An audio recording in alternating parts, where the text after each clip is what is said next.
Please rise for the Pledge of Allegiance. Pledge allegiance to the flag of the United States of America, to the republic for which it stands, one nation, under God, indivisible, liberty and justice for all.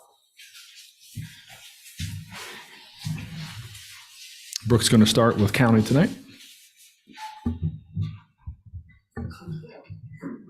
We'll call the county commission meeting of December 21st, 2022, order at 5:30 p.m. It is. It is. Yeah. Get closer. Maybe switch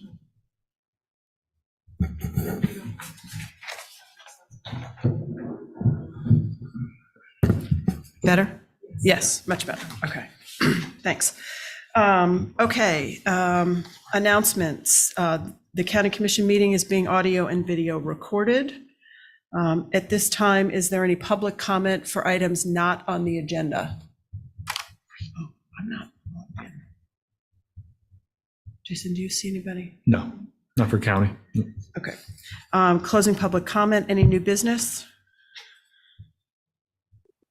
Next item on the agenda is approval of the minutes and warrants. Do I have a motion? So moved. Second. All those in favor by roll call, Matt Fee, Aye. Jason Bridges. Aye. Malcolm McNabb. For county, I abstain. I wasn't here. Okay. And Dawn Holgate, is she? Okay. All right, so that passes 3-0. Right, the first business item on the agenda is a request for approval and authorization for town council to execute assent to complaint to recognize taking an approved plan for taking of Nobodere Avenue. And I believe Ken Bogrand's going to present this to us. Or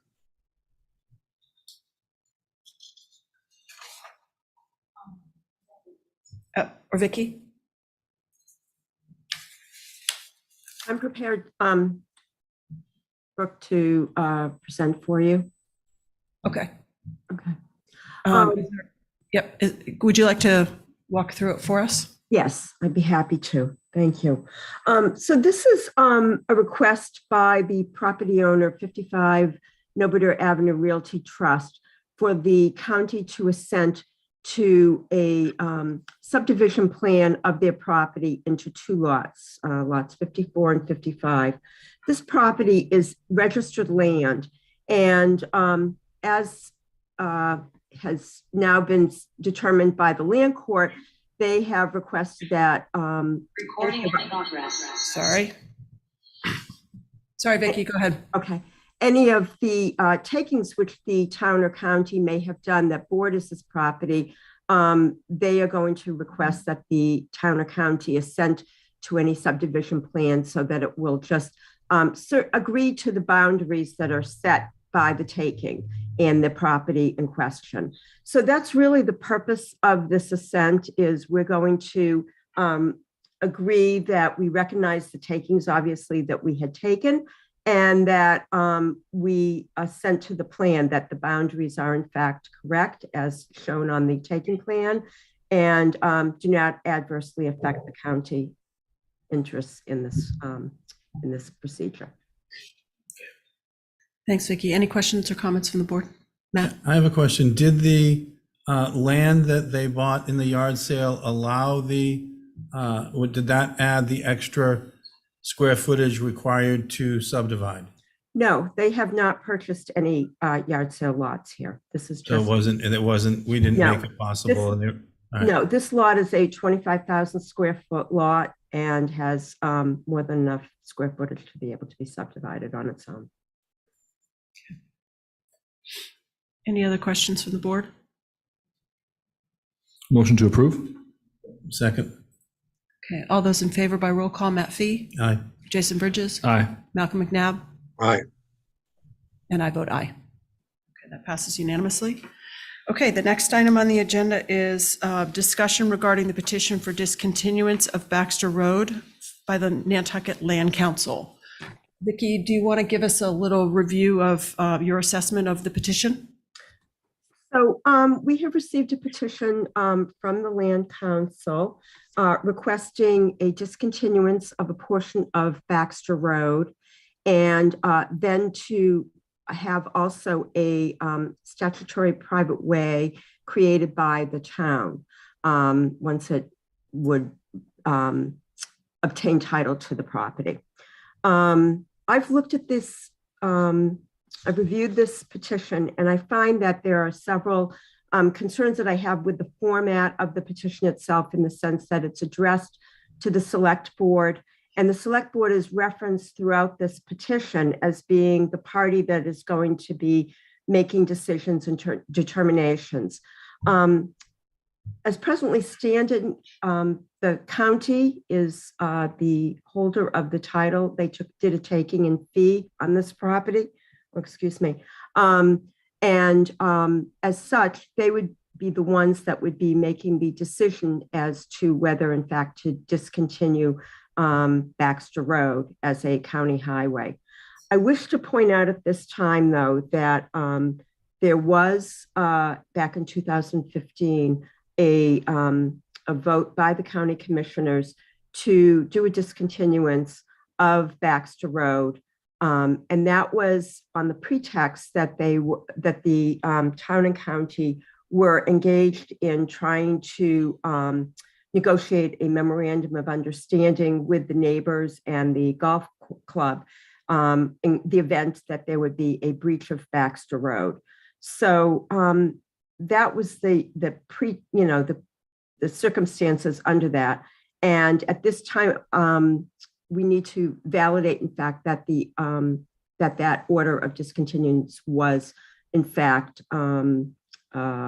filed properly. So at this time, the petition is before you, and it's before you addressed to the select board and not the county commissioners, who have the authority to make a decision on Baxter Road. Matt? Yeah, Vicky, what portion was, so you're saying a portion was already discontinued or was voted not to, or could you make that clearer? Yes, I would. It's the same portion of Baxter Road. It's from the from Bayberry Lane up to the terminus of Baxter Road. It's the same area that's in question here. And that was done at the time we had filed a petition by the select board to discontinue a portion of Baxter Road, that portion of Baxter Road, on the pretext that we were trying to create circumstances in which, if there was a breach of Baxter Road, that the town would be in a position to be able to make decisions fairly quickly without having to go and take the necessary steps to discontinue the road and then to create a private way. So those steps were done in advance back in 2015. And that wasn't a springing easement. That was actually done. That was actually done. That was actually voted on. However, there has been a question about whether it was properly filed or not. And so in the event that this discontinuance was in fact flawed, I would recommend that we probably start that procedure over again. And in the event that the county commissioners wish to, in fact, consider a discontinuance of Baxter Road. Matt, go ahead. Yeah, another question. Mm-hmm. When we read all this, it sounds like it's easy to do and there's no ramifications. What happens if we have an open meeting and we have a public meeting and let's say a good number of people oppose the discontinuance? Mm-hmm. What happens in that case? So let me explain the process actually for the county commissioners considering the discontinuance. So there would be, first of all, you'd receive a petition that's validly created and addressed to the county. And then second of all, the county has the authority under the statute, under Chapter 82, General Laws, Chapter 82, to be able to request a surety be posted to protect the county from any costs that it may incur in the event that this petition for discontinuance does not prevail. So that would cover the county's costs.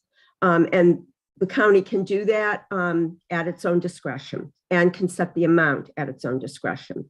And so then the next step is the county would then decide whether it wants to have a site view out at the Baxter Road site, or whether it just wants to hold a public hearing. And they would have to have notice properly given to the public. They would, that needs to be published in the newspapers and then posted also in town public places. And so that would have to be done in accordance with the statute, so that there's sufficient notice.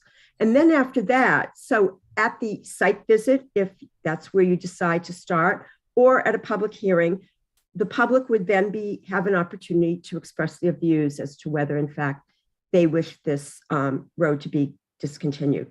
There is a standard that is built into the statute, which says that the road may be discontinued if common necessity and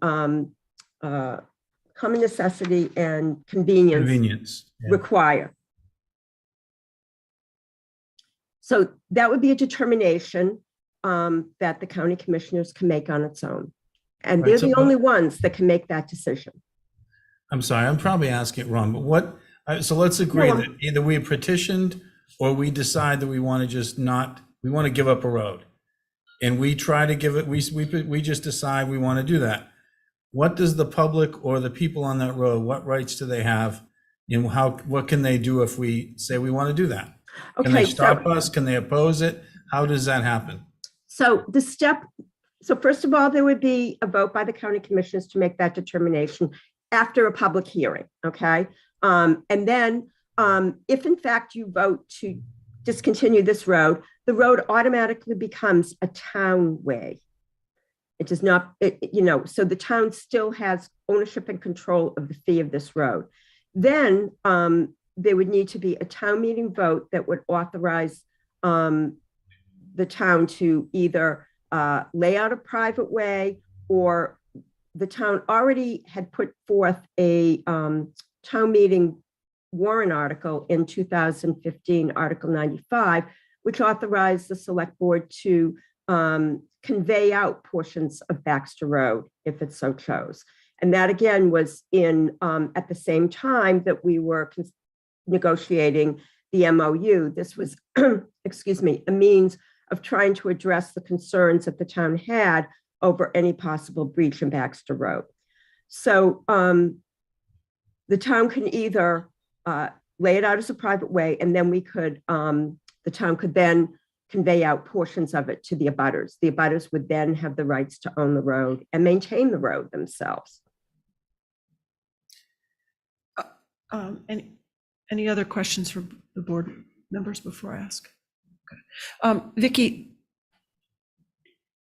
this can be imposed on the abutters in essence then? It can only be done. Agrees? It can only be done by town meeting. And the other thing that we need to be very careful about is, the abutters will always need to have legal access. So if they own the private way and they have rights over that private way, then they will have their legal access to get out. We were trying to create that, I think at the time of the MOU, there was a means to create an alternate access for these abutters.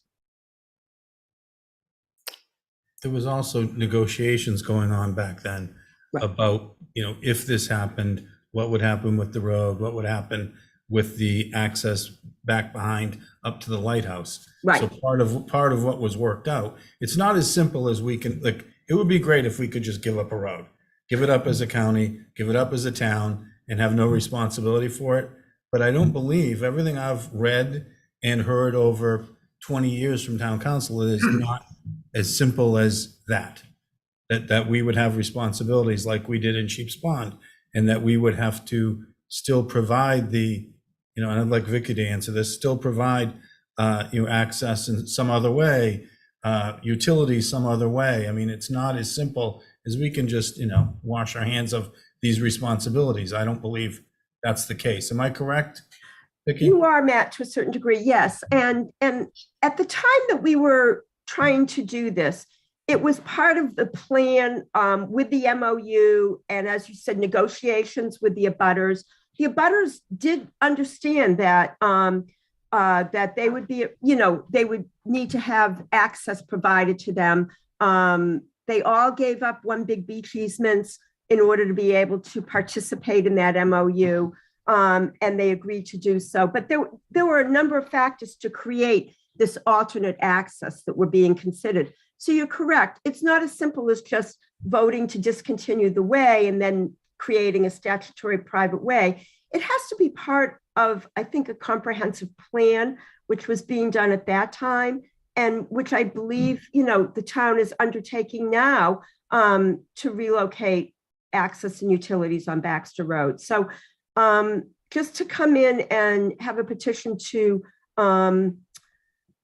discontinue the way, you need to consider all the other factors, including the abutters. So what is the risk of, were we as county commissioners willing to discontinue the road if we determined that and did so, and then town meeting didn't vote to create a statutory private way, then it's just become a town road? Yes. Yes, it would become a town way. Yeah. Which So we in accomplish essence something. is no impact other than, in terms of what needs to happen there. It doesn't really change anything other than who's responsible, Right. Well, right now, in effect. it's a county way. It is managed by the county and county resources. Okay.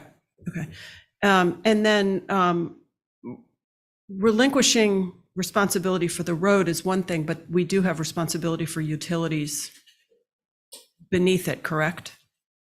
Yes. I mean, many of them are public, some are private. These abutters would then have to make sure that their utilities are protected.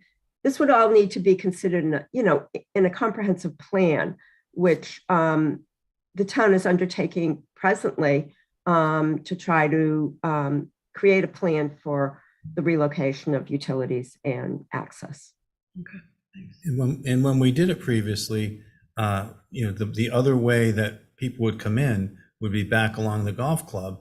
And that was not, a slam dunk, easy negotiation. They did it, but they came and we had public hearings and they said, we don't want it here, we want it there. And there was a lot of talk between homeowners there and the golf club, and a lot of things had to happen, in order for us not to have to do a taking, for them willingly to give up that access. And for the there's two neighbors that would allow access in between their lots and a road to be cut when it's time. And we've agreed upon the amount of money to those two neighbors. So they actually have agreed to the northern end as well. So there was, when she's talking about a plan, there actually was a plan for that small section. And there was a lot of work that went into it to get everyone to be on board and agree to it. It wasn't a simple, I think sometimes it's presented as, this is pretty simple. We just do this and everything will be okay. It wasn't that simple. And then I think what I realized during that process is we weren't thinking big enough for that entire area. And we needed to do a similar process on a lot larger area, which is what Arcadis and staff, et cetera, are doing now. And so I think it was, sort of this is what has led to where we are now, trying to do what we're doing. So the discontinuance already happened in 2015, but we're not sure if it was filed properly. So is this why this is being presented again? No, this was just filed by the Nantucket Land Council to the best of my knowledge. I never spoke to anyone about it. I guess, Vicki, I'm trying to understand, you said this was already done in 2015. How does that, it was connected to a plan. It was part of something bigger. Now this is coming back, not from us, but from a nonprofit that's thought it through. So I'm trying to understand, what are the benefits to the community, the town, the abutters, current projects that are going on? There is a question as to whether that discontinuance was filed properly. And so if it wasn't, then the process would need to begin again. And you could consider the petition that in fact has been before you.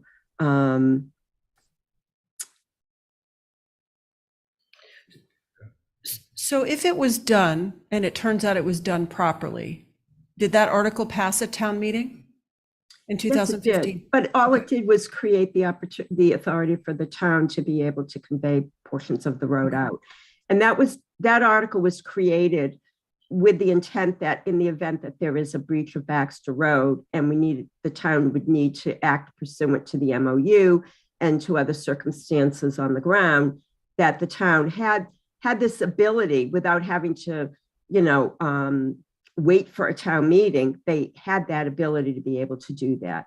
But it wasn't as if they had agreed to convey a particular portion or a particular lot. So pending an evaluation of that process, this may have already happened.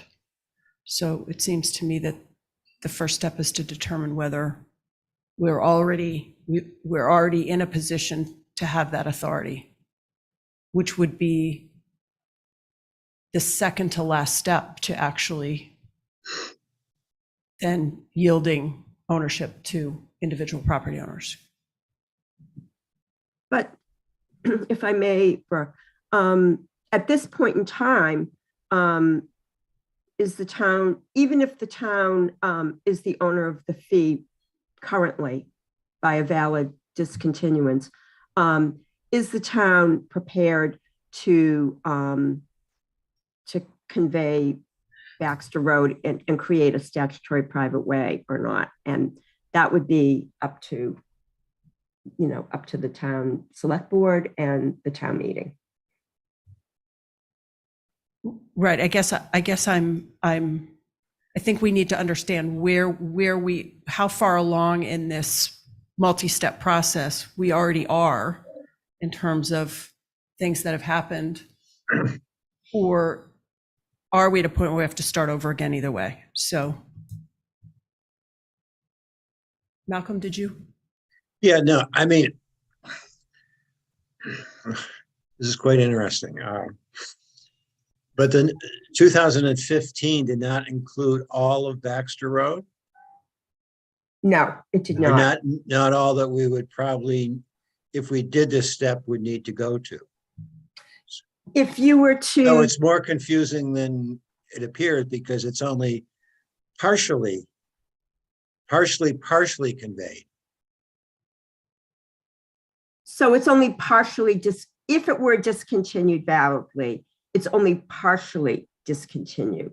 It's not the entire Right. length of Baxter Road, or even in the considerations of some of the plans that are being, that the town is considering now, it doesn't cover everything.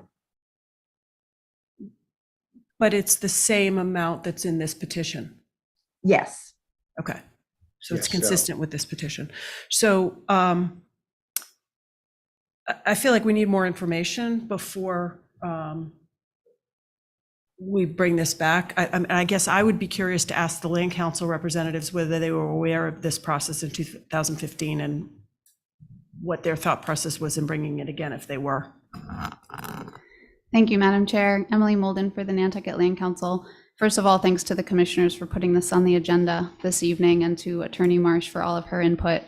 No, we actually were not aware at all of the 2015 vote. That's actually news to us tonight as well. So I certainly agree that determining where in the process that stands, whether that was validly brought to conclusion or not, is a pretty logical first step. In the meantime, I also recognize that we incorrectly directed parts of the petition to the select board instead of the county commissioners, and we'll gladly go back and make those correct edits and changes and can resubmit it to the county commission in the meantime. And then also just a couple of other notes. The issue of surety that Attorney Marsh raised, that's not something that I've seen applied before, but certainly happy to hear if it's something the county commissioners decide they want to move forward with, and we'll certainly consider that.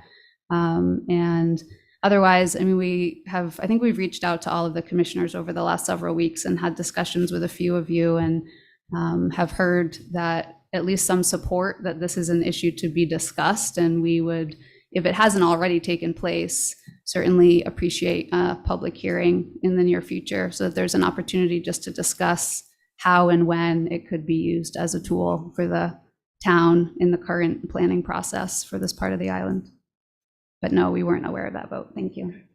Well, I think it's critical that we determine where we are. Yeah, we have to understand how that vote, how that worked. That was done in conjunction with an MOU and some, in what do you call, in easements, spring easements, an MOU, et cetera.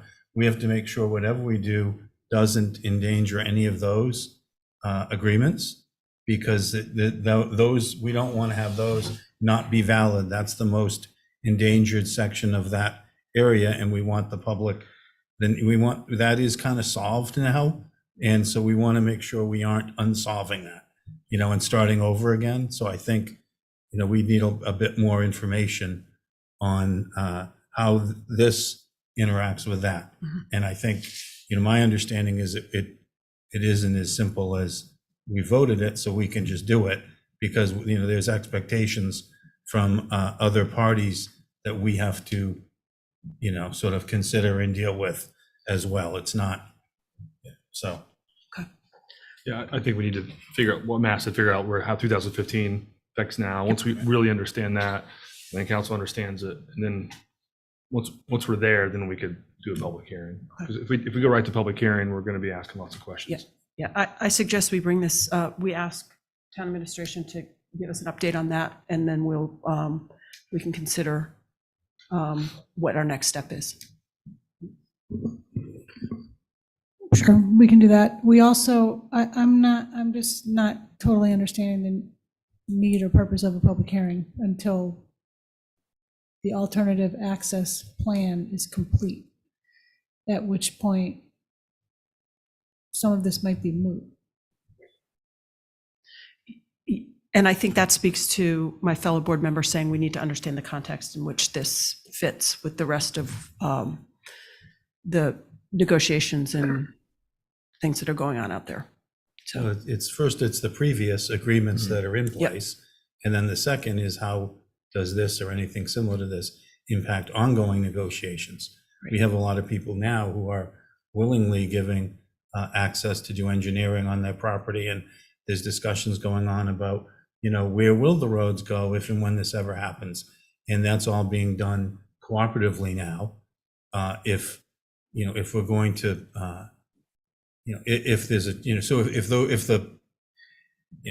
that changes, if the path we're taking is perceived as changing too much, then I believe that a lot of that will no longer be cooperative and will be in an antagonistic situation on a lot of this. And so that's the line that we're trying to walk. And I think, so I think we're in some, I think there's a lot of good stuff in this, in Land Council, a lot of good ideas and a lot of good stuff. I think there is some that's a little incorrect, like some of the numbers. It makes it sound like, it would cost us, if we go forward the way we're going, it wouldn't cost us. If we go forward this way, it will. And so there are some major differences between the path we are taking and the path that you're suggesting and others, and the paths that others are suggesting. And so we have to make sure that we have all that laid out before we make any major changes to this, because it's tough enough as it is to, so we have to make sure we have path 1, path 2, path 3. What is the cost and benefits of either? What are the likelihood of lawsuits? What's the exposure the town will have? What is the goal we're trying to achieve? I think all those things have to be really understood. This is more than, but it's worth so that I just caution us to think that we've, that it's simple and that you can undo, if it works, easily undo work from 10 years ago. Yep. And so. Okay. I think we're ready to close this item for now and come back when we have more information. Commissioner reports or comments? Motion to adjourn? Second. So moved. All those in favor by roll call: Matt Fee, Yes. Jason Bridges, Aye. Malcolm McNabb, Yes. and I vote aye. Thank you, Brooke. We'll call the December 21st Select Board meeting to order. There's one change to the agenda under public hearings. Number 2, the public hearing from Verizon utility position has been withdrawn. So you can mark that off your agenda list. Announcements, Libby? Town offices will be closed this coming Monday, December 26th, in observance of Christmas. And also on Monday, January 2nd, in observance of New Year's Day. There is no board meeting next Wednesday, December 28th. Back at it on Wednesday, January 4th. Thank you, Libby. Any select board announcements or comments to start? Brooke? Brooke's going to hold it for the end. Okay. All right. There's no follow-up on comments from prior select board meetings. Is there any public comment here tonight that is not on our agenda? I see one hand up remotely. Megan Perry. Hi, Jason. Thank you for taking my call. I was wondering if the select board has considered the Concom's request for independent counsel.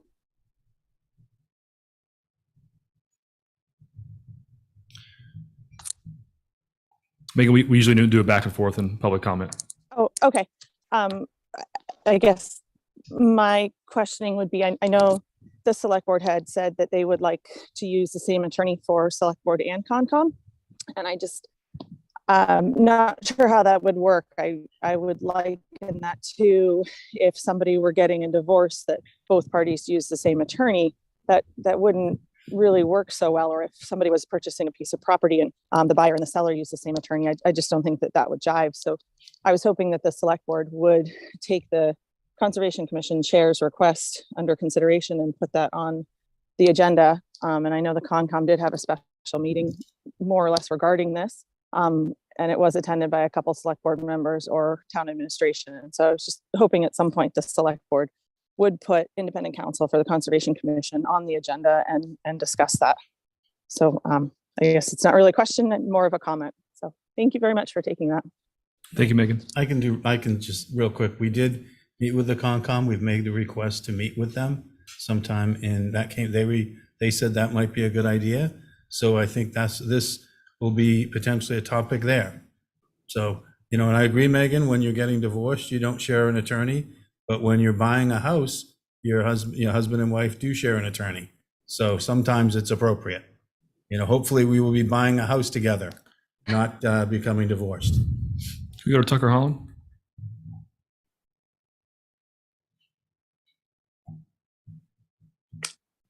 Hi, Jason. Can you hear me? Yes, go ahead. Thank you. I just wanted to make mention that Richmond Development Group is marketing the opportunity for its next round of affordable units at Meadows 2. Information can be obtained for that either through the Richmond office out off Old South Road, or if you check in with the Affordable Housing Trust, we'll point you in the right direction. Thank you. Thank you, Tucker. Thanks, Tucker. You stole my thunder. Any more public comment tonight that's not on the agenda? Okay, see none. We'll move on. There's no new business that I know of. A motion for approval of minutes for December 14th, amend minutes of November 2nd, and approval of the treasury warrants for December 21st. So moved. Second. All those in favor by roll call. Brooke? Aye. Matt? Aye. Malcolm? Yes. And Jason? Aye, that passes unanimously. Pending contracts. Any questions or comments from the board? I have a motion on one. The motion should read authorize town manager to sign the no-cost operating and maintenance agreement for the Surfside wastewater treatment plant solar project per section 10.13 of the EPC, subject to finalizing negotiations with town's council. Is there a motion to accept all pending contracts in the motion that Matt read? So moved. Second. All those in favor by roll call. Brooke? Aye. Matt? Aye. Malcolm? Aye. Aye, that passes 4-0. Thank you, Matt. Citizen Department and Committee requests of gift acceptance, Natural Resources Department and Fire Department. Brooke, you're usually my go-to to read those. I will find them right now. Oh, I'm in the county. Sorry. Okay. The gifts are as follows. I'm sorry, there we go. Natural Resources Department, acceptance of gift of $54,943 from the Great Harbor Yacht Club Foundation for the balance on the purchase of an algae bioreactor for the Brant Point Shellfish Hatchery. And the Nantucket Fire Department, a gift of $26,375 from the Veranda House and its parent company, TPG Hotels and Resorts, to be utilized for the production of 3 15 to 30-minute fire safety videos to be produced by Yellow Productions. Wow. So I would make a motion to accept these gifts for their designated purposes with thanks to the donors. Second. Thank you. All those in favor by roll call, Brooke, Aye. Matt, Aye. Malcolm, Aye. Jason, aye. Thank you for that, Brooke. Appreciate it. Short-term rental work group update from facilitator. We have Stacy Smith here with us today. Hi, Stacy. Hi, all. So I don't really have much to report that is new. We did have a public meeting on December 5th. It was very well attended. I could say that we had about 185 participants, including our work group members and members of the public. That was about 100 less than we had registered. We had about 285 registered. We will be able, when we have a summary, we're working on a summary of the input that we got, and we'll be able to say a little more about the demographics of who attended at that time. But I can say in terms of registration, we had kind of a mix, a pretty even mix between seasonal residents and year-round residents, and then a couple of other and visitors. However, we asked people property ownership status of property on Nantucket in the demographics as they signed up. It was overwhelmingly property owners, 253 of those who signed up, and only 31 were either renter or other visitors, etc. So that's really all I can tell you at this point about that meeting. We're working now on pulling together a summary, a synthesis of the key themes and ideas that arose in that meeting, and then we're going to present that at a meeting of the work group on January 17th. And I'll take any questions. Thank you, Stacy. Any questions, comments? Brooke? I'd just like to comment that I participated in the process, and I found that in the small group breakout sessions, there was some really great dialogue, excellent curiosity and listening, and people really came wanting to learn more than wanting to espouse positions. And I found that very helpful, and that was what I was hoping for in this process. So I am grateful that that's what the experience was in my little groups that I was in. So Thank you, Brooke. I'm impressed, Stacy, that 185 people showed up. That's kind of like the last hour of our annual town meeting attendance. So that's a lot. Yeah, I did the same thing, and I saw the same. I was with a group that had a couple of people that weren't homeowners that were renters, and in my second group I was in, and the same sort of thing. There were people saying, well, we don't understand, and someone would say, well, we think it's this. And so it was very interesting. People were very respectful. I think there was more sort of understanding of each other's positions. I was a little wondering what would be the value of it on Zoom. I'm not a big Zoom fan, and I was wondering what the value of it was. But I think having people talk and see other points of view, even in that small group, in a couple of different groups, I think was a positive. And I was surprised that I thought that way. It's be interesting to see what the report comes out, and is what commonality, if any, came from it. It'll be more, and when there's actual recommendations or paths, I think this type of process, hopefully in person, could be even more important. So hopefully we're out of sort of the out of the COVID fears and the stuff that we have now, and maybe when we get to that point, we can build some consensus around something that is fair and makes sense for the majority of people. And I think the public process will be very important then. You both make a good point. It's making me think of like the charrettes that we've done with coastal resiliency, or what we're going to do with Amelia Drive, things like that. When people get together in groups versus talking to a board or a committee or a work group, it's just, we're a little more human and a little more relaxed. So the more we can do that, the better. So thank you, Stacy, for thinking that up and implementing it. Yep. Libby? Since this was on the agenda, I asked the health director to private. Oh, I'm sorry. Can I go to, there's one hand up. sorry. Sorry. Can we go to John Kitchener?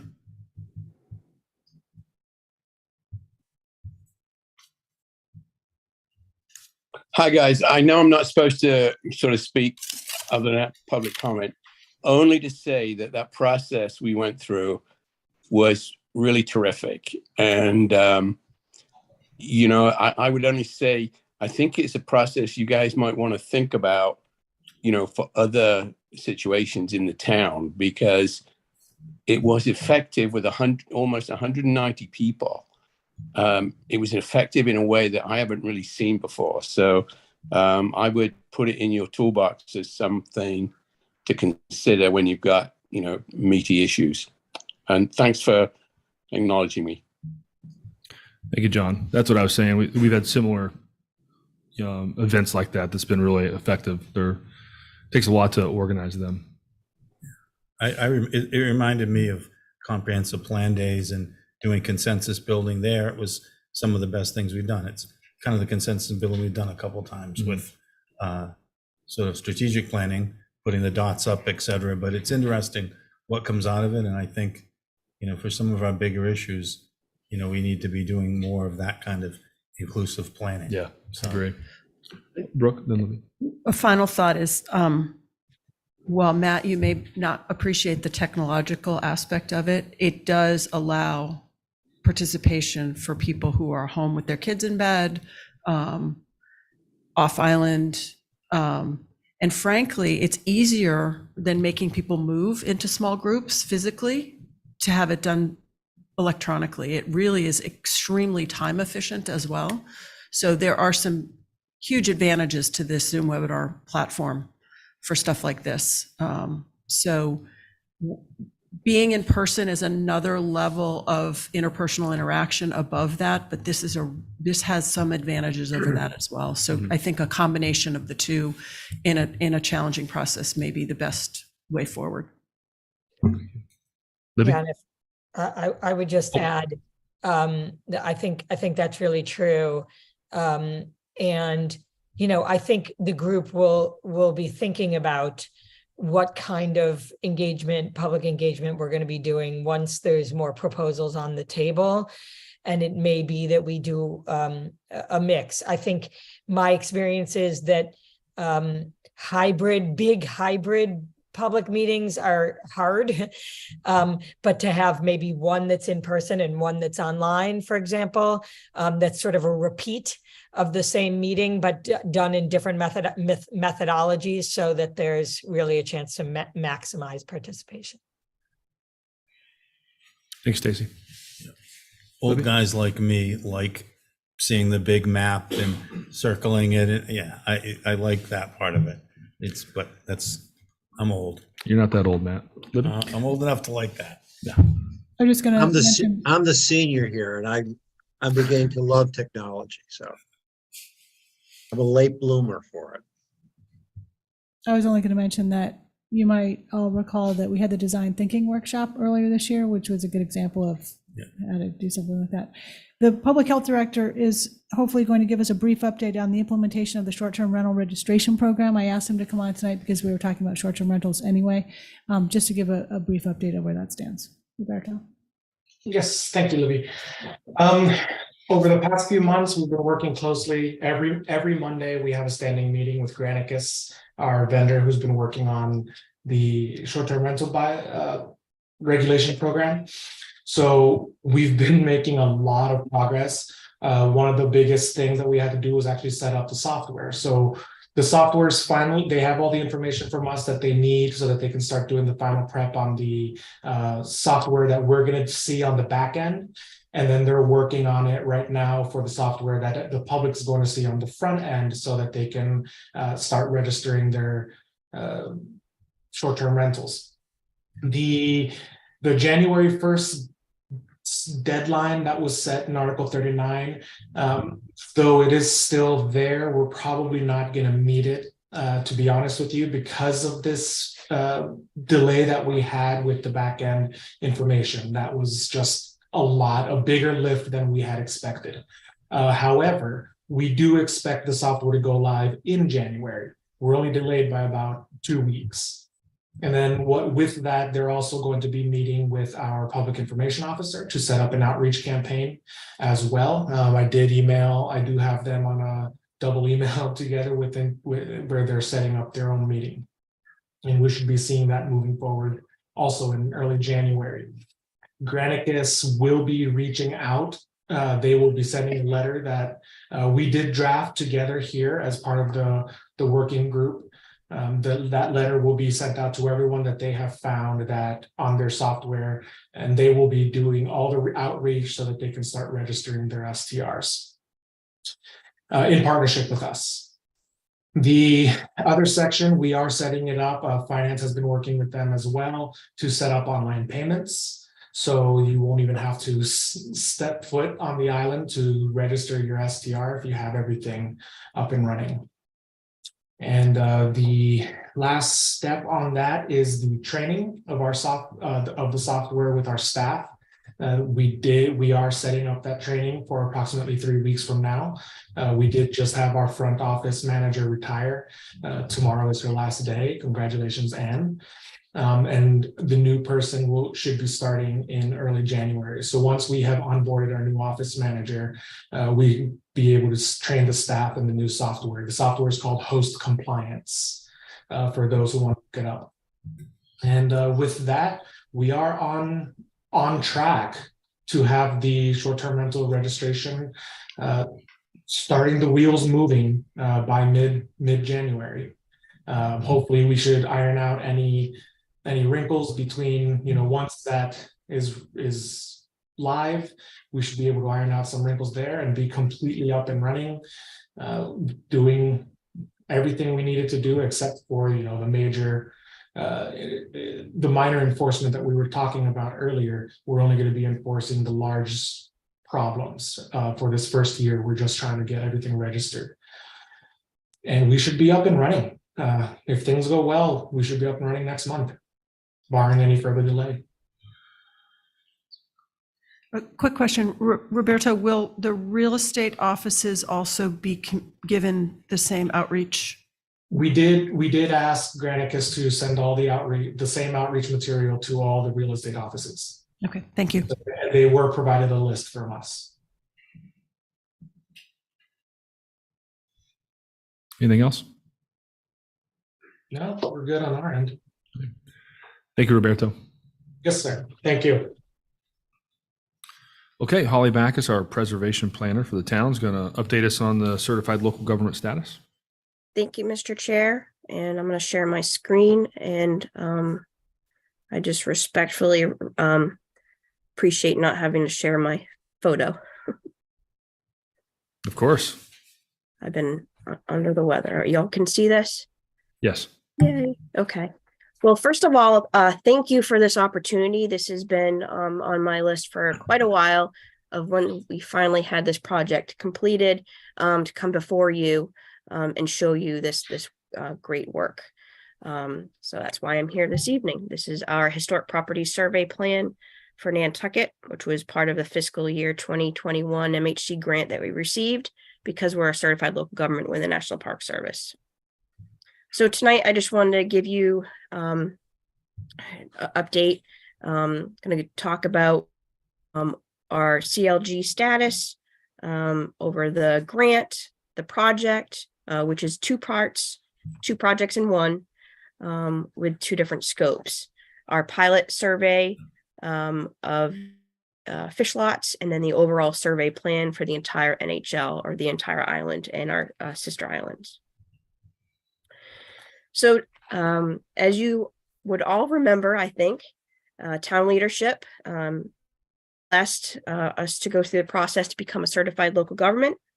And with that, this is where historic preservation is an important element within our overall planning initiatives for the town. And in March in 2021, we became the 27th community within the Commonwealth of Massachusetts. And with this status, we were obviously able to acquire federal funding.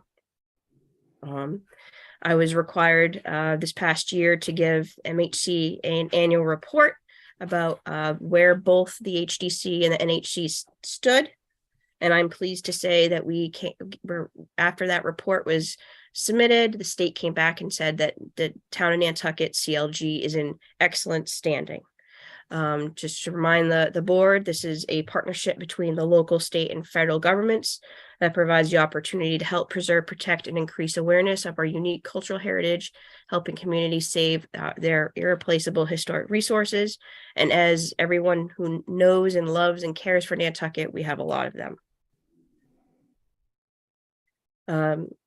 So this grant that we receive from MHC is allocated directly from Congress, where each state historic preservation office, like MHC, is required to provide 10% of that funding to their CLGs. So therefore, when we applied for this $20,000 grant, which is a 50-50 reimbursable grant, they came back and said, we're actually going to give you $22,500. With additional funding, and that was because they had additional funding available in their kitty because of another CLG wasn't able to utilize it. So essentially, this is a $47,500 project with two scopes together.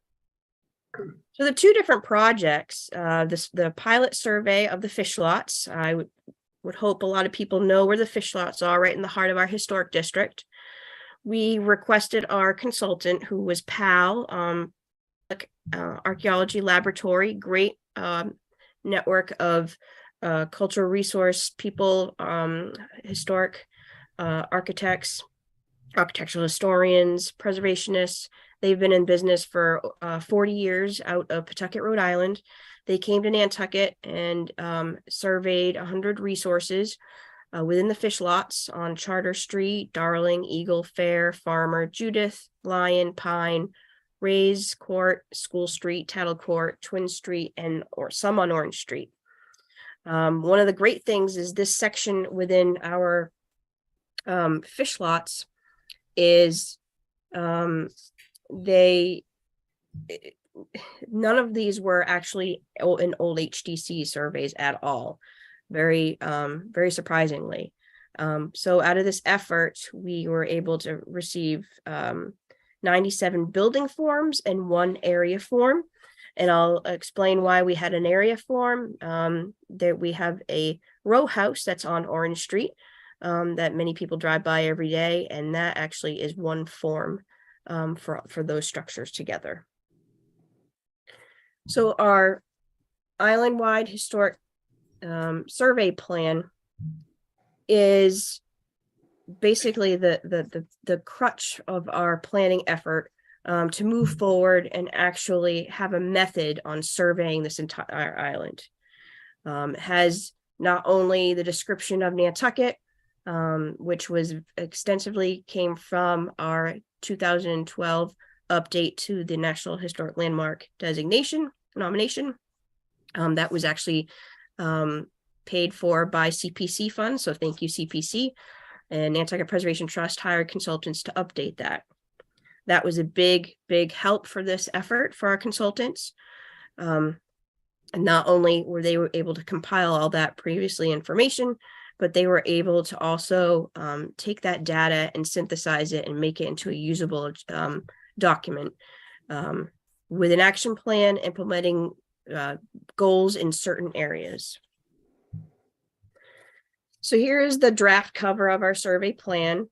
The map on the cover is by Ewer in 1869, a photo available on the Nantucket Historical Association's page. Thank you, NHA.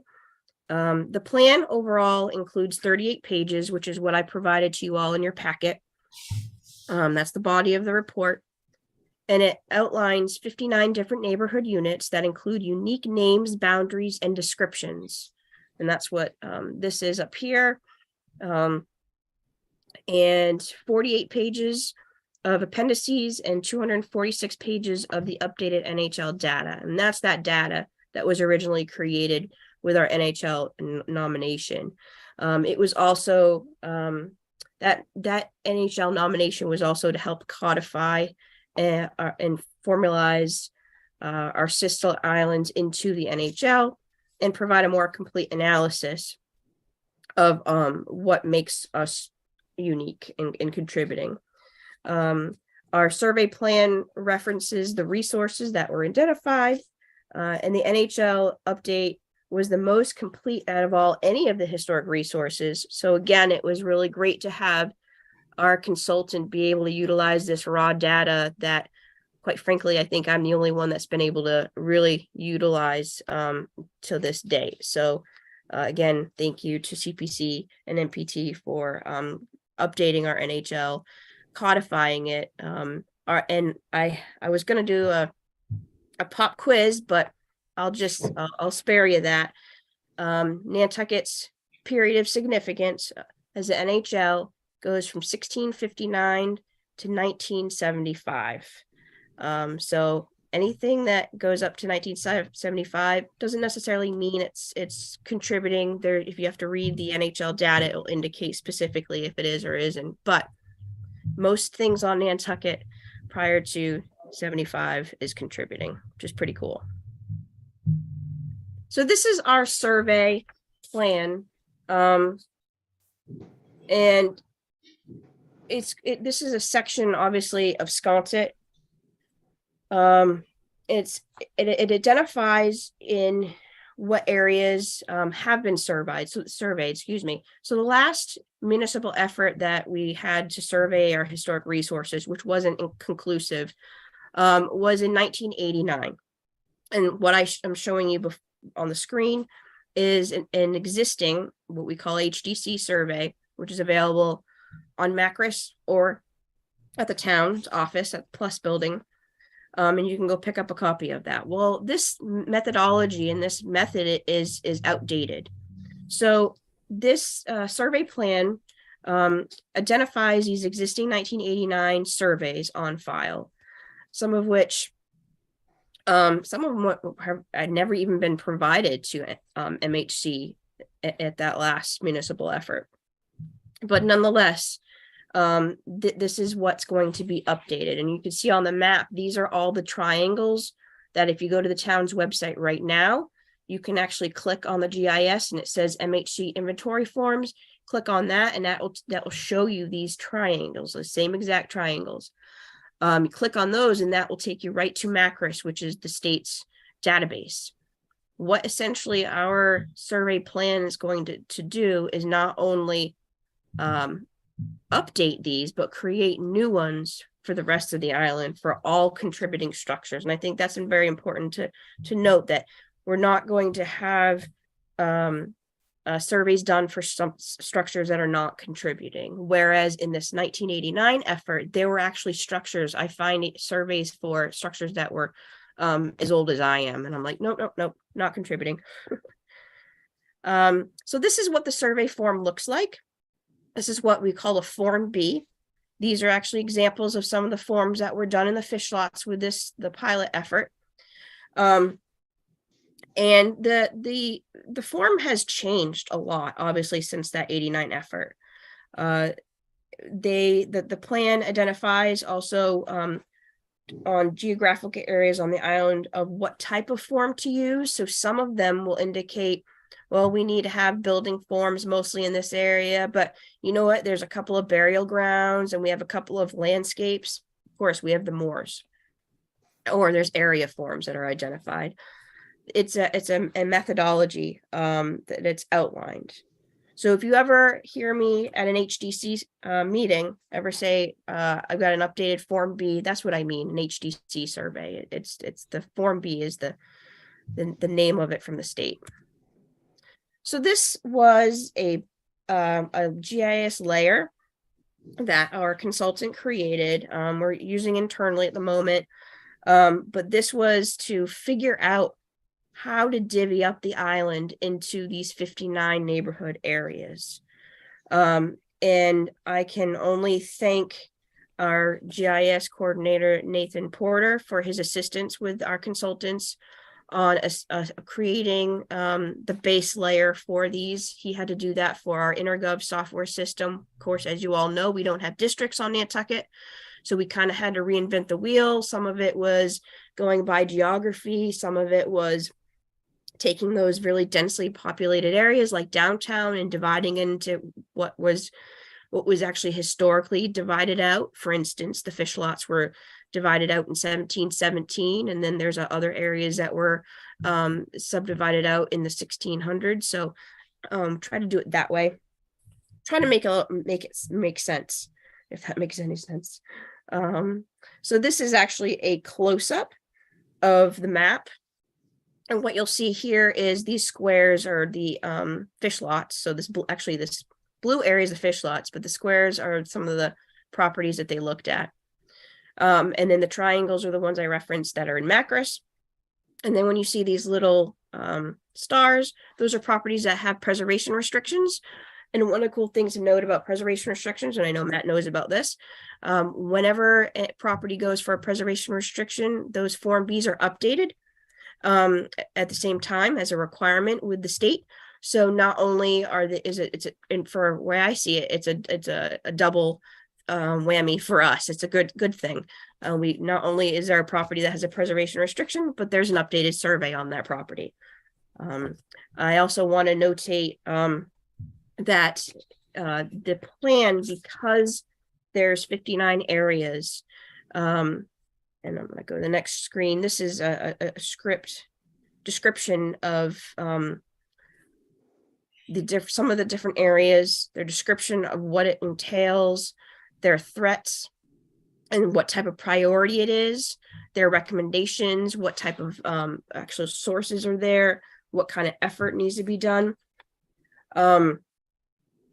It's, I guess, one thing to notate that this is going to take a while. The plan outlines approximately a 10-year effort to do this. I will say that we've already received some private assistance in this overall effort from the Sconset Trust. The Sconset Trust has already submitted a dozen Form Bs to the Nantucket Historical Commission and the Massachusetts Historical Commission for review and acceptance into the Macris system.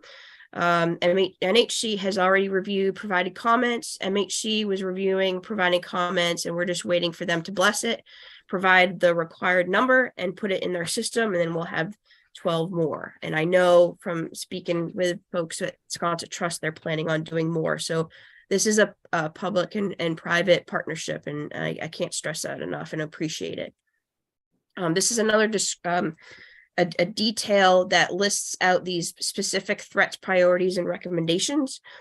As you can see, again, here's the survey unit, the coordinate of where it's located, our moderate, high to moderate of threats.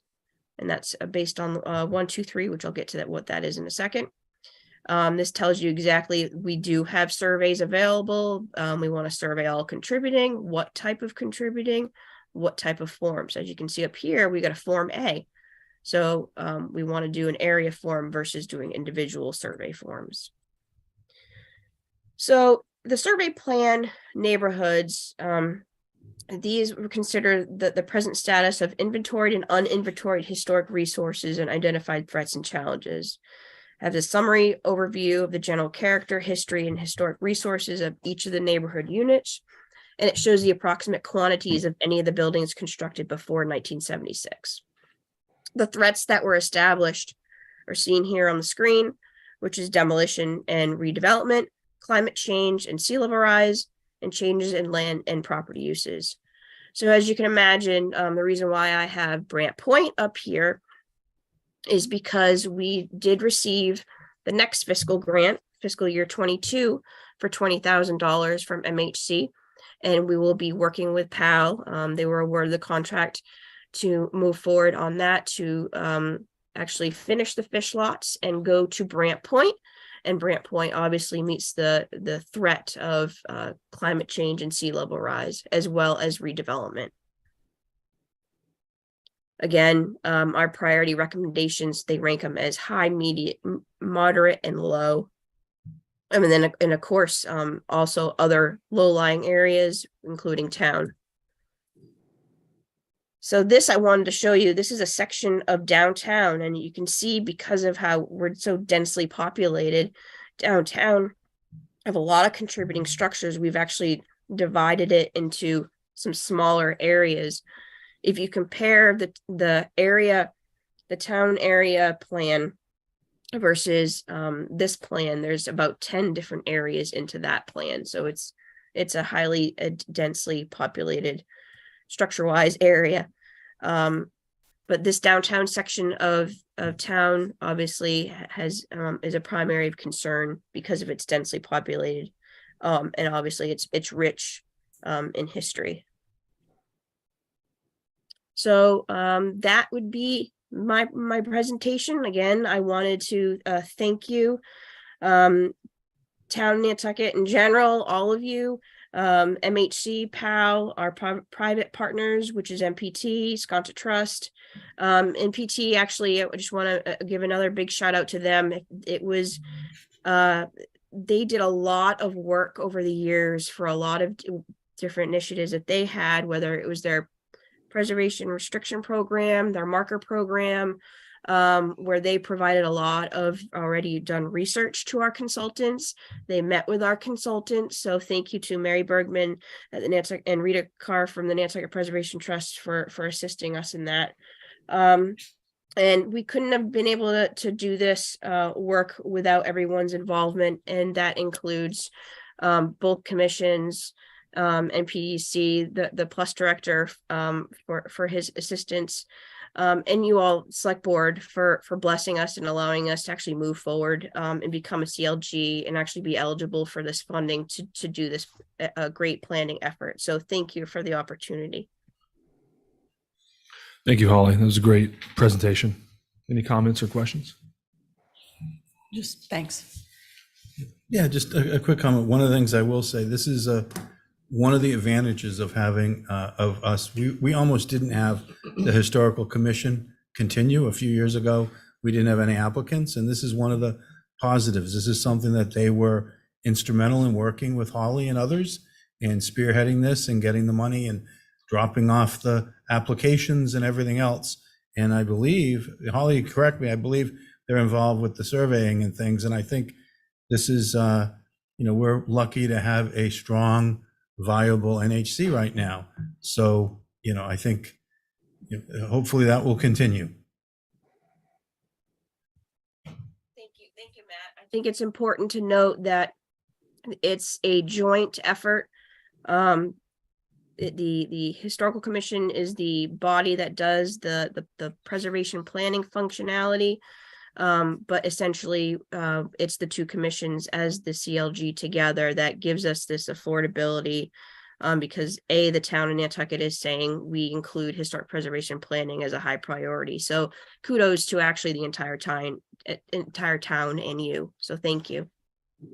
And Holly, I'm not arguing, I'm saying the same thing, but it didn't seem, I think this was something that was on the radar, but didn't happen until recently. And I think it coincides with our increased awareness of it. And I think it's, I don't believe the HDC has time or was involved. I know they are part of it, but I think I'm just trying to point out that having a historical commission that is active and cares like they do has helped you and them and everybody move this on. That's all. I just want to make sure that they get kudos as well. Not, I think that they sometimes feel like they haven't. And I think that it's important that, all parties are recognized and acknowledged.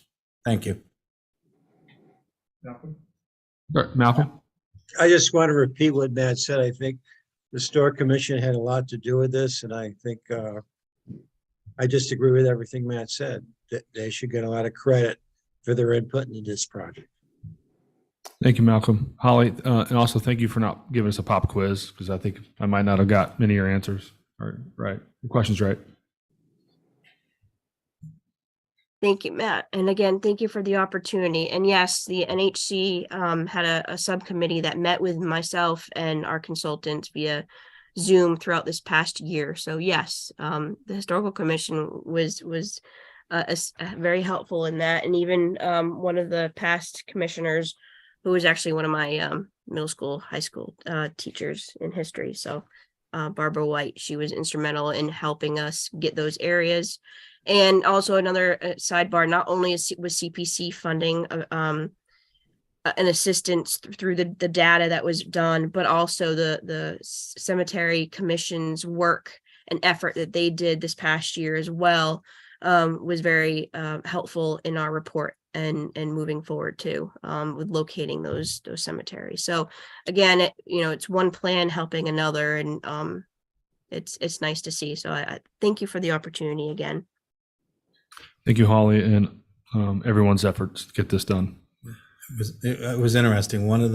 I was reading some of it, and there was an Everett Crosby, and he wrote a book that was one of the first books about preservation. And I didn't realize this, but growing up, he was my backyard neighbor. He was, on Center Street. He was back left corner, he and his wife, until he was well into his 90s. And I didn't realize I knew he was involved with preservation, et cetera, but I didn't realize the extent. And so when I was reading the details and some of the stuff we had today, his name came up and his importance. And then, sort of I Googled it, and up came, something I read to you guys earlier was sort of a whale's tooth. And it was from the ship Susan, which was the captain of the house we lived in, was the Susan. And it was written about in one of his books. It was like sort of interesting that was all connected. It was kind of, you think I delivered newspapers when I was a kid in the 60s to the last surviving kids or grandkids of the whalers, because you think it's this long time ago, and it kind of is, but they, a lot of the people that older women that I was delivering papers to were the Pollard and different whaling names. And I didn't appreciate how close we really are to our history until I started to read more as I've gotten older. And I look back, and it really was, it's amazing. And a lot of the things that are here was stuff that the whaling guys brought back from all over the world. A lot of the stuff that's still on the island, and what was on the island back when I was younger, was all things from all over the world that they brought.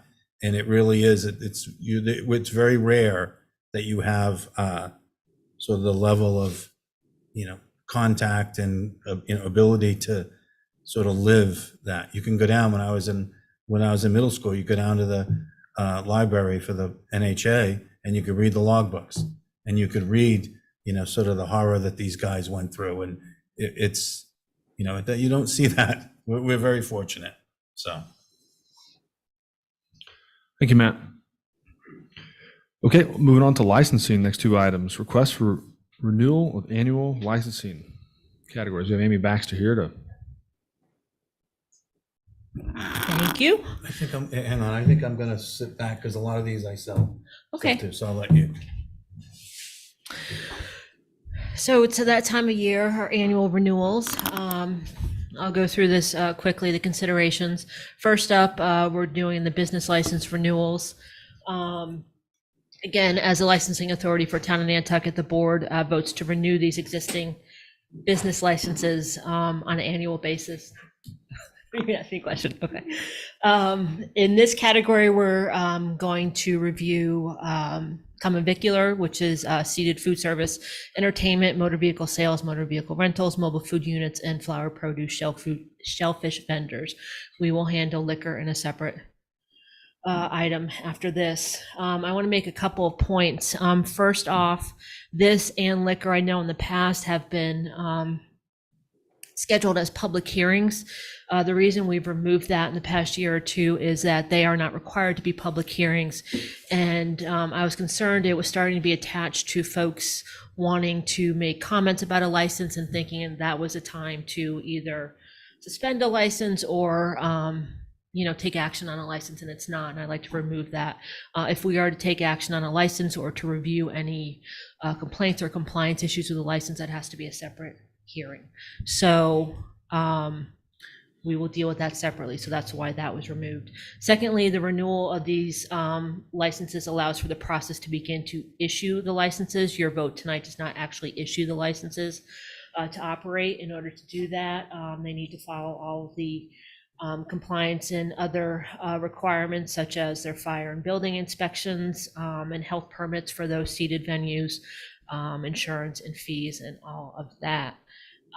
Real quick, I did put in the EIS the different legal requirements for these. Again, we do get a lot of comments on this from folks in the public.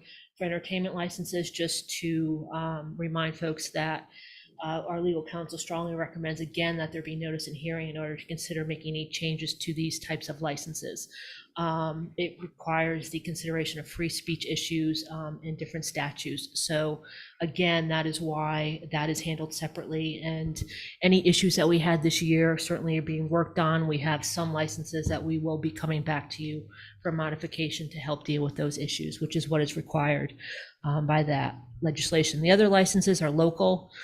Common vicular, mobile food unit, and such that require separate permits to go along with that. They don't have the same statutory restrictions. Changes could be made. We have none that we request right now. And again, we would probably consider a same type of procedure for all of that. So the lists that we included, I don't know if we have to throw those up. We have the basic list of common vicular. Again, I'm gonna make a note on that. Those are seated food service establishments that prepare and serve food. Only the seated takeout was removed from that. I think that will end up being a general business license moving forward as we work on that program as well. Again, the entertainment license renewals, those renew on an annual basis. To those that have seasonal liquor licenses, those are renewed separately in March, but their entertainment licenses will be included on this list. So that's where that discrepancy is. Motor vehicle rental agency renewals. This renews their licenses. Generally, medallions are assigned in the spring when they start bringing vehicles over. I will be requesting a separate hearing to discuss additional medallions we have based on, one, the non-renewal of an agency last year, and then possible discussion of consistently unused medallions. So we will handle that in a separate hearing, hopefully early on in this winter. Again, motor vehicle sales and renewals, sales of new vehicles, used vehicles, and used vehicle parts list there. Mobile food vendor license renewals as well. And again, they go through a similar process with health, fire inspections as well. And then the flower, produce, shellfish, street vendor renewals.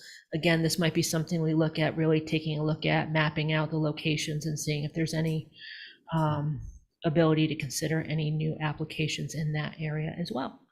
So any questions? Any questions, Brooke or Malcolm?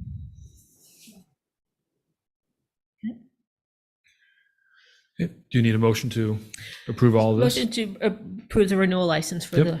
the business licenses. So moved. Second, All those in favor by roll call? Brooke? Aye. Malcolm? yes. And it's a yes for me. So that passes 3-0. Okay. Thank you. Next, we will be doing a similar type of process for liquor license renewals. Again, we do this a little bit separately because there's a state component involved and you will need to sign off on it that we return to the ABCC. This year, again, similar, that this is a renewal of the licenses. They all have to meet certain requirements, again, for inspections, insurance, and other things to be issued the license. This renewal is for annual liquor licenses only.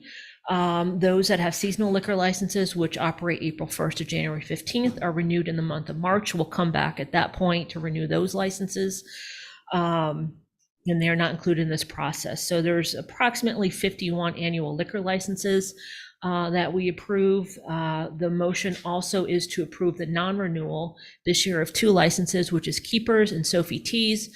Both establishments have submitted surrender letters in 2022 and require a vote of non-renewal. I know we accepted that surrender from Sophie Teas during the new license request, but when renewals came out, they were already part, so we have to, they're already part of the list from the state, so we have to do an additional vote non-renewal on that list.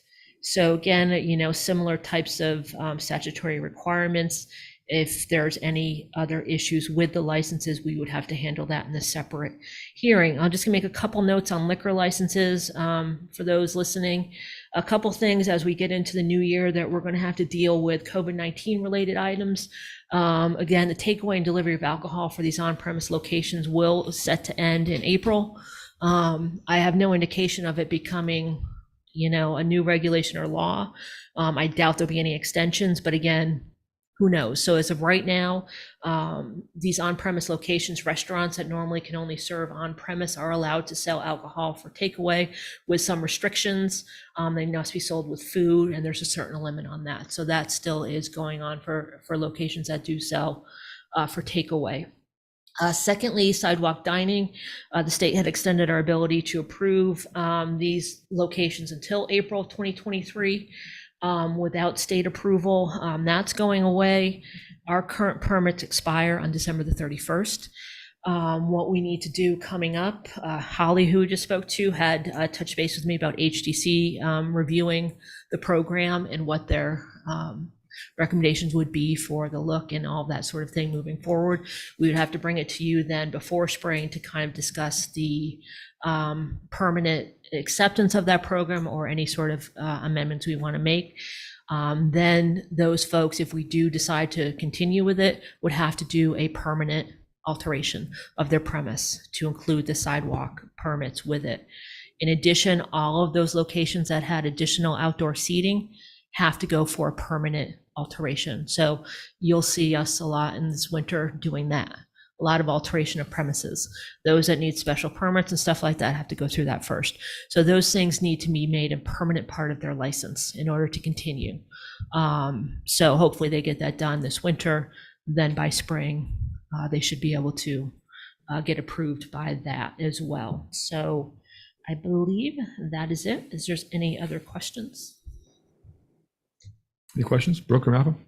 So those outdoor dining alterations, they're just going to kind of roll through as the applicants apply, and you'll sort of bunch them together for us? Yes. So several have already done the work that they need to with planning board if required, a special permit. So I'm trying to go into them individually and going through. I talked to planning about what they would be required. So yes, they need to fill out the ABCC application, get all that paperwork to us, advertise and do those public hearings. So we're giving them the dates for January, February, March, and highly recommending they get that done by March. The ABCC has been taking actually 2 months or more for some of these things to get approved. Some of our September stuff is just getting approved now. So it's a backlog. So if they want to be open by April or May with these outdoor areas, we need to start doing that soon. So before it comes to us, it goes through planning and the state. if required, it goes to the state after you. So After us, okay. some have already done that to amend special permits that they have. Not everyone has to do that. Some have to do that. Otherwise, it'd just be the usual alteration of premise that we see and hear often. Public hearing and then going to the state for final approval to be a permanent part of their license.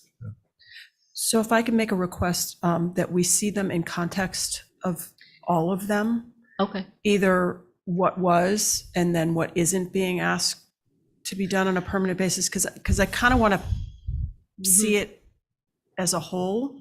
Right. Particularly in the downtown area. Okay, yeah.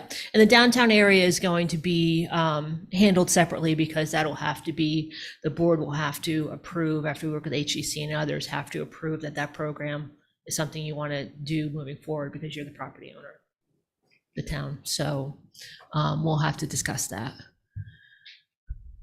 Wouldn't we have to do that first so they knew to go? Why would they apply for it if They would, yeah. The The town- downtown folks, yes, the downs- yes. if we were going to say, I don't think we're going that direction, but if we were to Yeah. say no, then that would have saved them a lot of time. Correct. Yeah. Yep. So I just want to work with HEC and others as far as, having consistent requirements for the look or different types of things before anyone spends any money. But so that'll affect maybe 6, 7 locations.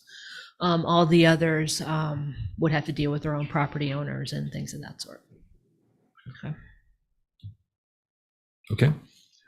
Take a motion to approve the liquor licenses renewals. So is the form, so the form is to approve renewal of 51 liquor licenses and non-renewal of 2 liquor Correct. licenses. Yes. So moved. Second, All those in favor by roll call? Brooke? Aye. Malcolm? yes. Jason, aye. That passes 3-0. Thank you. Thanks, Amy. All right, moving on to real estate items. The first one was a request for approval and execution of a license with the Nantucket Island Land Bank, and there's A and B, and I think we have Vicky to walk us through that. And I think Yeah, Jessica what Bell's I've, here. what I've asked is to have Vicky walk us through, because she has drafted the documents, and the licenses were not easy to put together, but she will try to simplify them as much as possible and get your approval to approve them and execute them, and then also to approval to execute the 2 assents in items 2 and 3. And then I will make the presentation when we get into the public hearing and as the next following item. Vicky, go ahead. Thank you very much, Mr. Chair. So the first 2 items are related. They're 2 license agreements that are to be granted to the Nantucket Island Land Bank. They are undertaking a project which is going to involve off of East Creek Road, the construction of a boardwalk that leads out to a public public dock and viewing deck out there. And then they are also going to be creating a parking space that will enable some accessibility. So the first one is actually a license to be located within the road layout for East Creek Road. And this is going to provide some additional ability to create this parking space, as well as they're going to be creating some roadway improvements on this property on a portion of the road. And this would also involve some minor grading to accommodate the parking space, which is actually located on the adjacent lot. So this, as you can see here, it's about a 2,900 square foot area for the license area. And this project is being undertaken at the sole cost and expense of the land bank. And they would be constructing and providing permeable surface and regrading to a portion of this road. And then they would be constructing the boardwalk on this area. And then it also would require maintenance and repair. And so they would be getting this license in the road, just in the roadway layout for those purposes. Adjacent to this, and part of this project, is also the license agreement that's also being granted to the Nantucket Island Land Bank. And as you can see on this plan, this involves a permanent license, it involves a licensing area and a temporary construction impact area. And so the total square footage here is about 8,700 square feet for the licensing area. And then there's 2 separate temporary construction areas, which have approximately 15,000 square feet.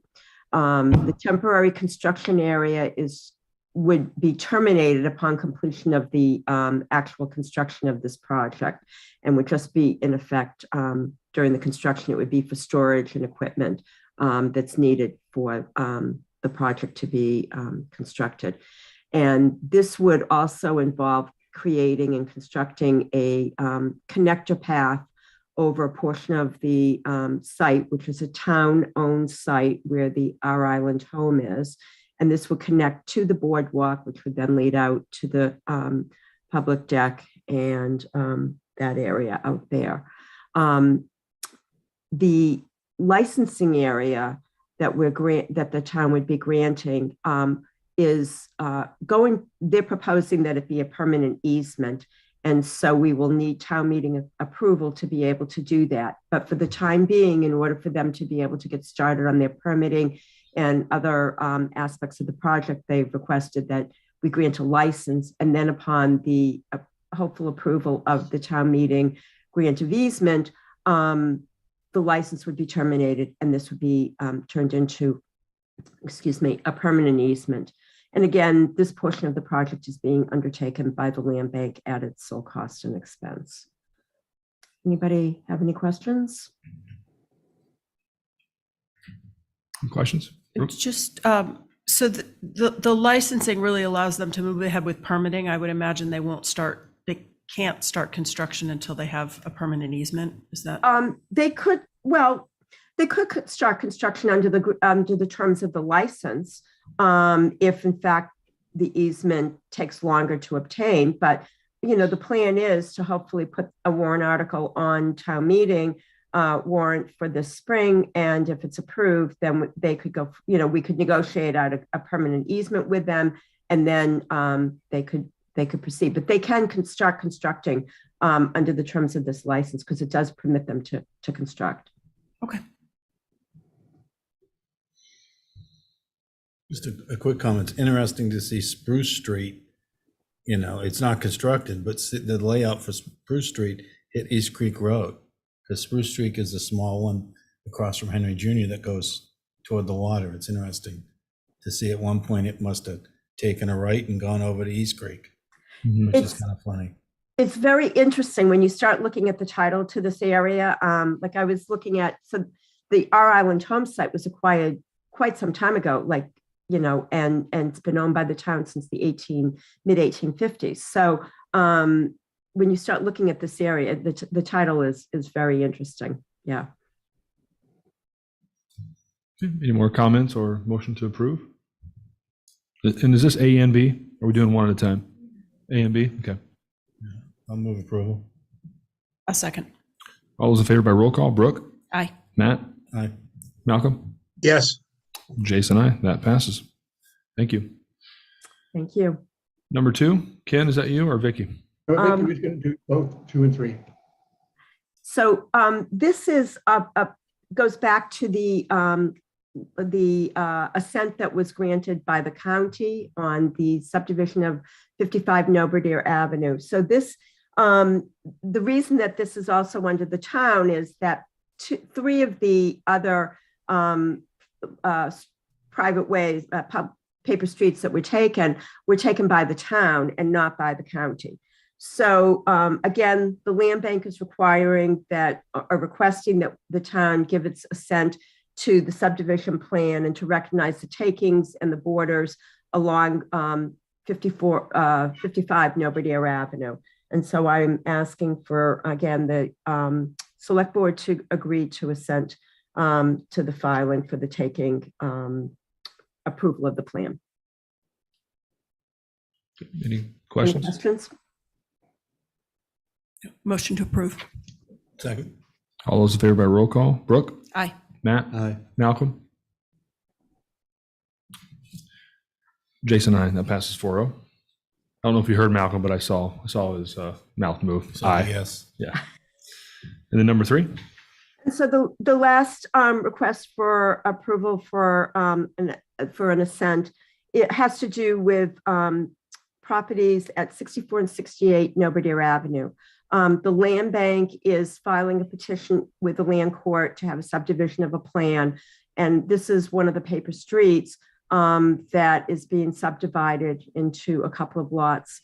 Ultimately, what will happen is these paper street lots will then be conveyed to the land bank. And so they haven't been conveyed yet. This is, again, a subdivision of the paper street lots. And so I'm asking for the town to assent to recognize the takings for Vernon and Waverly Street, and then for the approval of the plan. Thank you, Vicky. Move approval. Second. All those in favor by roll call? Brooke? Aye. Nat? Aye. Malcolm? Aye. And Jason, aye. That passes. Thank you very 4-0. much. Thank you, Vicky. Thank you. Ken. Okay, we're going to move on to public hearings. We'll open a public hearing to consider the takings of two different, we have A and B here. Should be separate. Okay, we'll do A first, and that's Massaquoi and Atlantic Ave.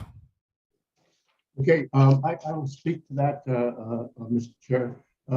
This is, what we're asking for is an order of taking by eminent domain of the fee or lesser interest in portions of Massaquoi Avenue and Atlantic Avenue in Surfside.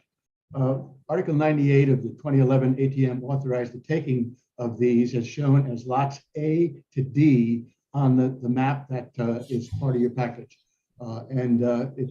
They were shown on the plan called Roadway Acquisition Plan, portions of unconstructed Massaquoi Avenue, Atlantic Avenue prepared by Bracken Engineering. Proposed area of the parcels to be taken. I'm sorry, Ken, can you hold on a second? I can't hear you. I know Brooke can't hear you. Maybe could you get closer to the microphone? I'll get, is this better? A little bit. Well, but let me. Yeah, that might help. Okay. Let me. If I speak louder, does that work? It's a little better. Yeah, thank you. Oh, okay. This is what we're talking about is taken by eminent domain of portions of Massaquoi Avenue and Atlantic Avenue in Surfside. The area of the parcels to be taken is approximately 38,009 square feet. Town council has reviewed the documentation and she has drafted the documentation. The Real Estate Assessment Committee reviewed this and unanimously approved the recommendation to move forward with it on December 12th of this year. This acquisition and a future subsequent disposition of the so-called paper street in Surfside is a part of the yard sale program. So the end result is that this will end up with following through on the yard sale program and increasing the taxable land area for the town. Again, it was approved at the annual town meeting and a notice was of the taking published in the paper as required. And it was also sent by abutters to certified mail. And so be happy to answer any questions. I think Arthur is here who would be happy to answer any questions on behalf of his client as well. Thank you. This is a public hearing. Is there any comments or questions from the public? The board? Yeah, I'm trying to, I'm trying to look at the map. Which map is it? Is it page 125? 158, all right, so I'm way off. All right, thanks. Because I want to make sure I understand it. It has the map and it shows the separate lot A, B, C, and D on the map. That's why I couldn't. And it's Atlantic Avenue and it what runs into Pochick. That's it, yep. Okay. You So see where's A and B? See the four lots, like the four lots are identified, A, B, C, and D. Gotcha. I got you.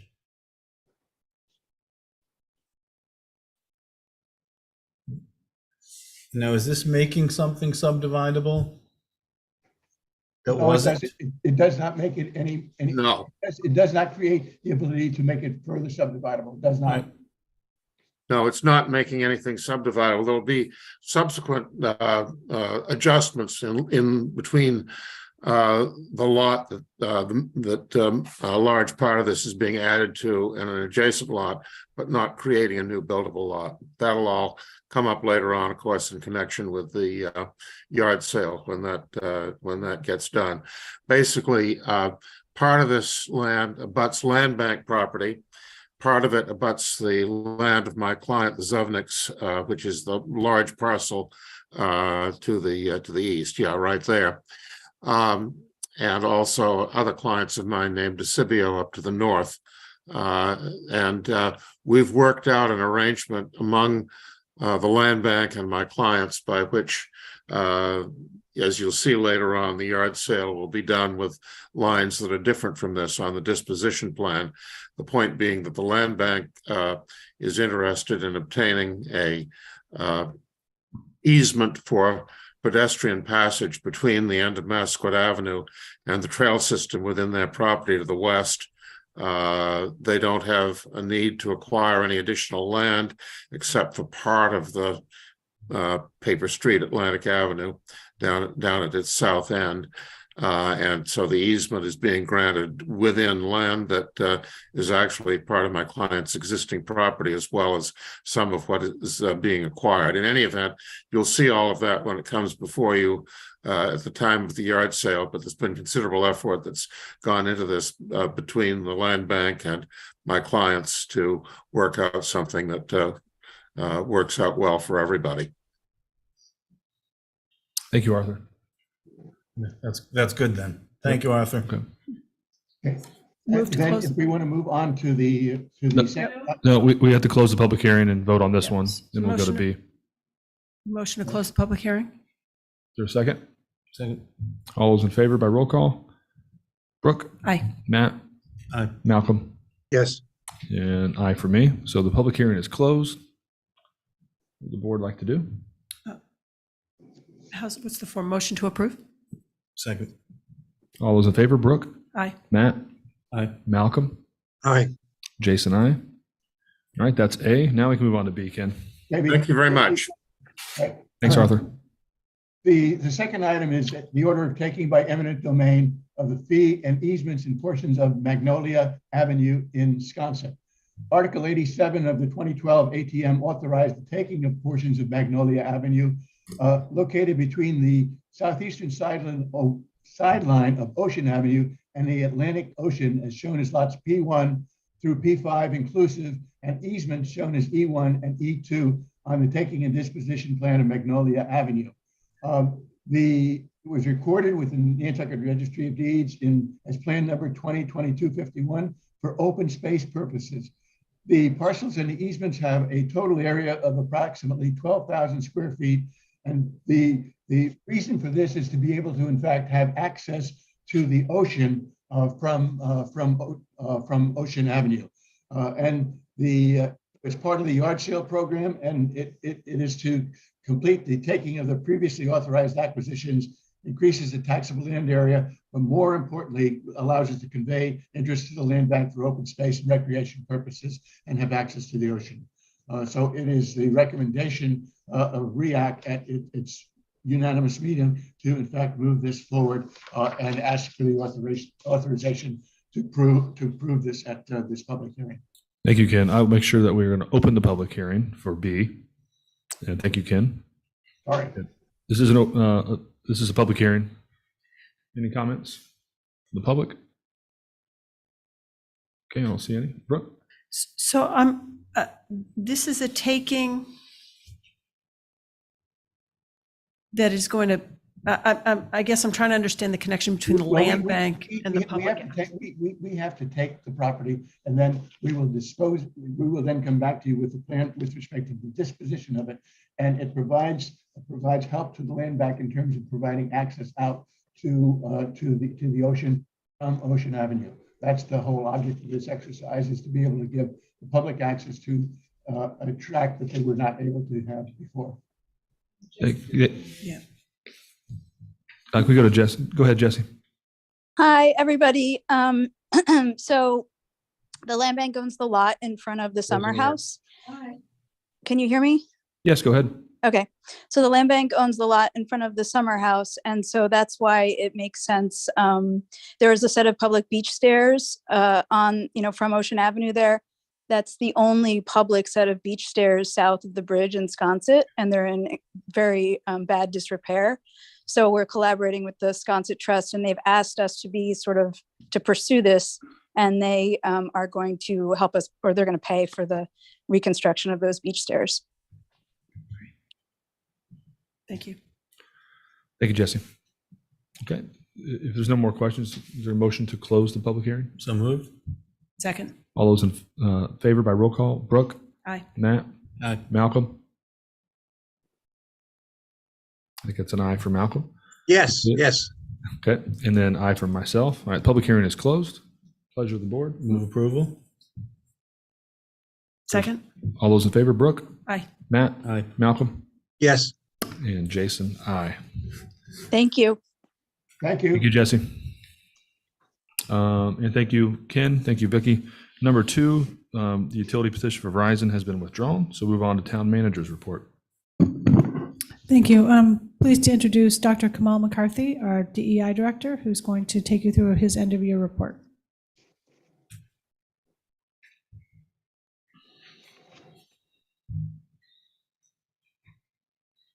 Let's try it again. Hello, everyone. Hi, Kamal. I'm going to give a summary on some of the work that the DEI office has accomplished this year. Details on everything I'm about to share is in your packet. We're going to start off with the touchstones, which is kind of like an agenda of the things I'm about to review. So there are 5 touchstones that I'd like to talk about: an update on our DEI strategic plan.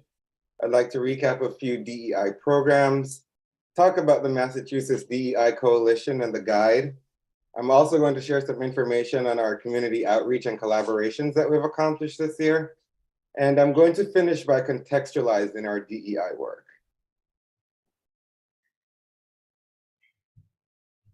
So we are still working with Tangible Development, our DEI consultants. In August, the town received its first DEI assessment report.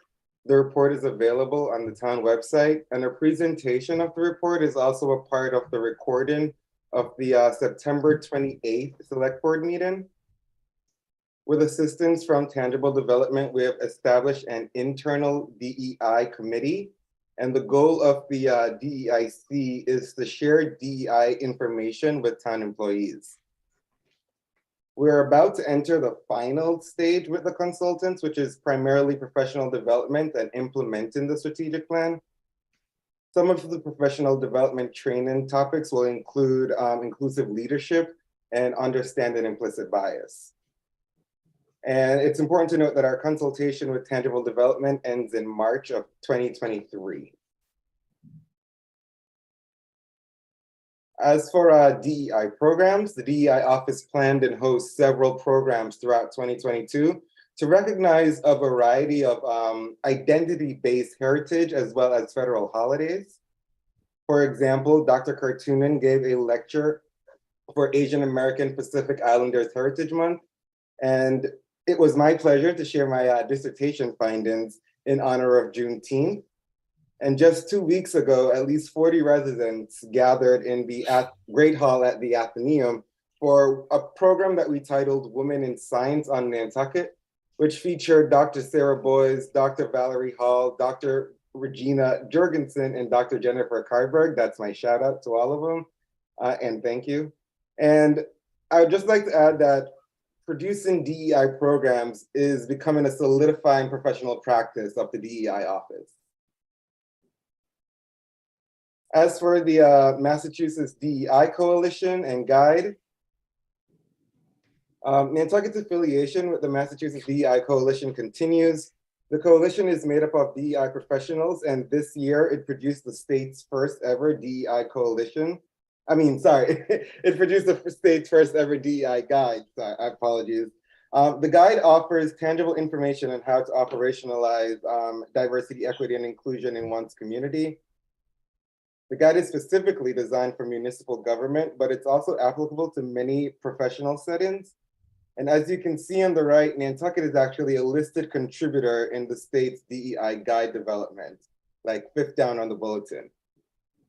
Moving on to our outreach and collaborations. So this year there were several outreach and collaborations opportunities. I gave an office update to the Community Foundation. I had the opportunity to talk to representatives from UMass Boston about bringing higher education opportunities to Nantucket. That was passed on to the community school, by the way. There is consistent communication with the Culture and Tourism Department and the Nantucket Athenaeum on how to best share DEI information with the community. And just recently, the NHA, the Museum of African American History, and myself came together to discuss the merits of creating an accessible curriculum about Nantucket's people of color, and a few other organizations are expected to join that curriculum project. as for my last slide, really, I think it is important that we all take a step back and contextualize the town's DEI work. The select board pledged to the Nantucket community that was made public in June of 2020 has been my professional or the professional compass of the DEI office. So the select board made several commitments in the pledge, such as establishing a DEI office, which clearly we have done. And I hope the information shared today, or for my recap, shares that the town is actually doing the work that we set out to do, not only from this pledge, but from the job description, from the things we've learned from our collaboration on the guide and so forth. So with that, from the assistance report to participating in the guide, like I just said, I hope it demonstrates that Nantucket is committed to doing the foundational work necessary to implement the principles of diversity, equity, and inclusion on multiple fronts throughout the community. Thank you. Thank you, Kamal. I'm looking forward to doing, if it's going to happen, more work with, is it tangible? Something, Yes. Is there another phase coming down the road? Yes, so the final phase, there's actually an opportunity where select board members will be invited to some of the professional development opportunities as well. Great, thank you. Thank you for all the work that you're doing and all the collaborations that you're creating. My pleasure. Yeah, Brooke? I'm particularly excited to hear about the curriculum for students on local history of people of color. I think that's really important. We cherish our whaling history. We cherish a lot of history, and I think that's a piece of our history that deserves more attention in the schools. So thank you. My pleasure. All right, thanks for having me. Happy holidays, everyone. Thank you, Kamal. Thanks very much, Kamal.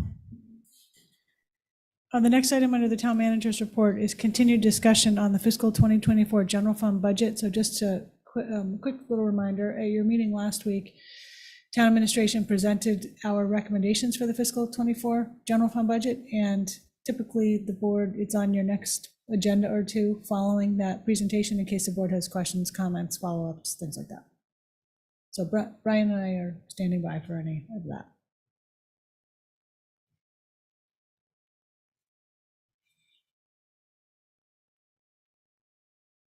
Brooke? I'd like to consider perhaps some escalation in our financial commitment to human services. While I recognize that the cannabis tax has generated a significant amount of revenue, it is restricted to substance use disorder treatment.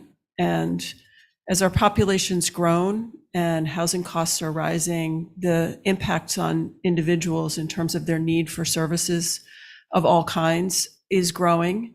And while we probably are one of the most committed financial communities with the largest financial commitment, people can't drive somewhere else for services. And so I would appreciate a consideration on behalf of town administration and the board to perhaps a commitment to grow the human services budget incrementally over the next few years in recognition of that growing need, and both in terms of the depth of the need and the population growth.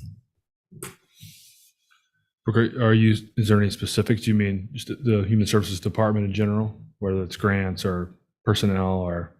I'm thinking about grants to organizations who are providing services. That CRC budget perhaps maybe starting to increase it incrementally, maybe $50,000 a year over the next few years to get it a little higher.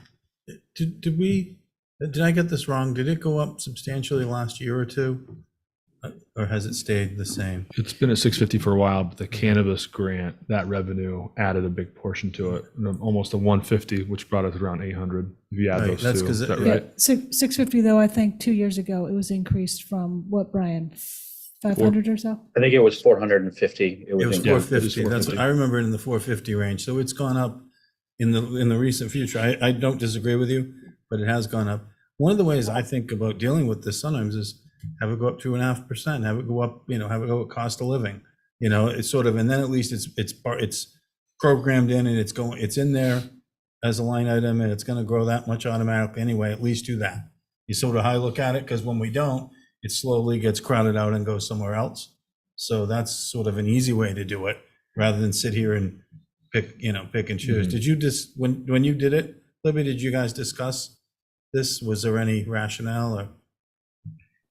I think we level funded it, the base number that's in the budget, because it also has on top of it the additional funding from the tax. But I'm sure we could certainly look at a 2.5% increase or whatever. I hesitate a little bit to get too far ahead of it because something will have to be reduced.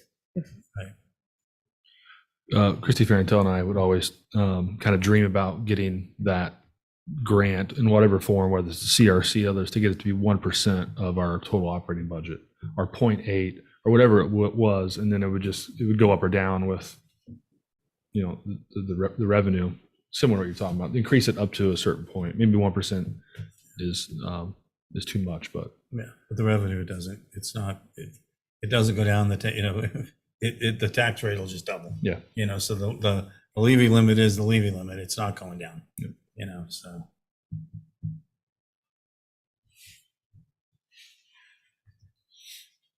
Is there anything we need to do with that, Brooke, or is that just a suggestion for this year and in future years for FY24? I'd love to see if some room could be found. I don't know. I don't want to be too prescriptive, but I think a commitment to some process of growing that budget over time. And I would leave it to perhaps the finance director to try to figure out what might fit. Okay. And did free cash, I received an email, but I tried to open it. It didn't open for me. Did it come in where you thought? That was the tax rate. That was the tax rate. approval. The free cash is still pending with the DOI. Still pending. right, The Brian? rate came in. Okay. Yep.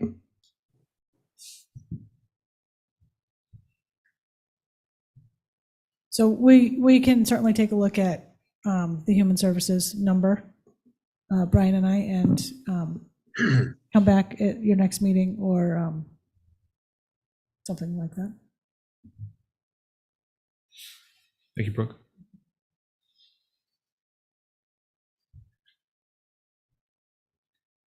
Okay, nothing further on that. And again, you do have a public hearing on the budget recommendations on January 11th. Little continued preliminary review of town-sponsored warrant articles for 2023 annual town meeting. There's just a couple of minor updates from your meeting last week. Number one, there was a bit of an issue recently with the unauthorized cutting of some town trees. And there's been a bit of internal discussion about, and you had some discussion about this on an unrelated matter several months ago. There's been a bit of a discussion about increasing the fines. That would need to be a bylaw change. So it just came up in the last couple of days. I haven't really had a chance to dig into it, but that's a possibility that we might be coming back to you on it with a recommendation. And under real estate articles, we probably need to add another one, which would authorize the select board to take by eminent domain or otherwise easements in connection with the Surfside water main extension project and roadway improvements. It seems that there may be some potential resistance in some areas for voluntary easements, in which case we will need to have the authority to take them because we need right-of-way to be secured. And that's not something we can put a placeholder in. You really have to be specific. And the article itself can be something of a placeholder, and I think the roads can simply be identified. It doesn't necessarily have to be by parcel. Okay. But we'll get that straightened out with town council.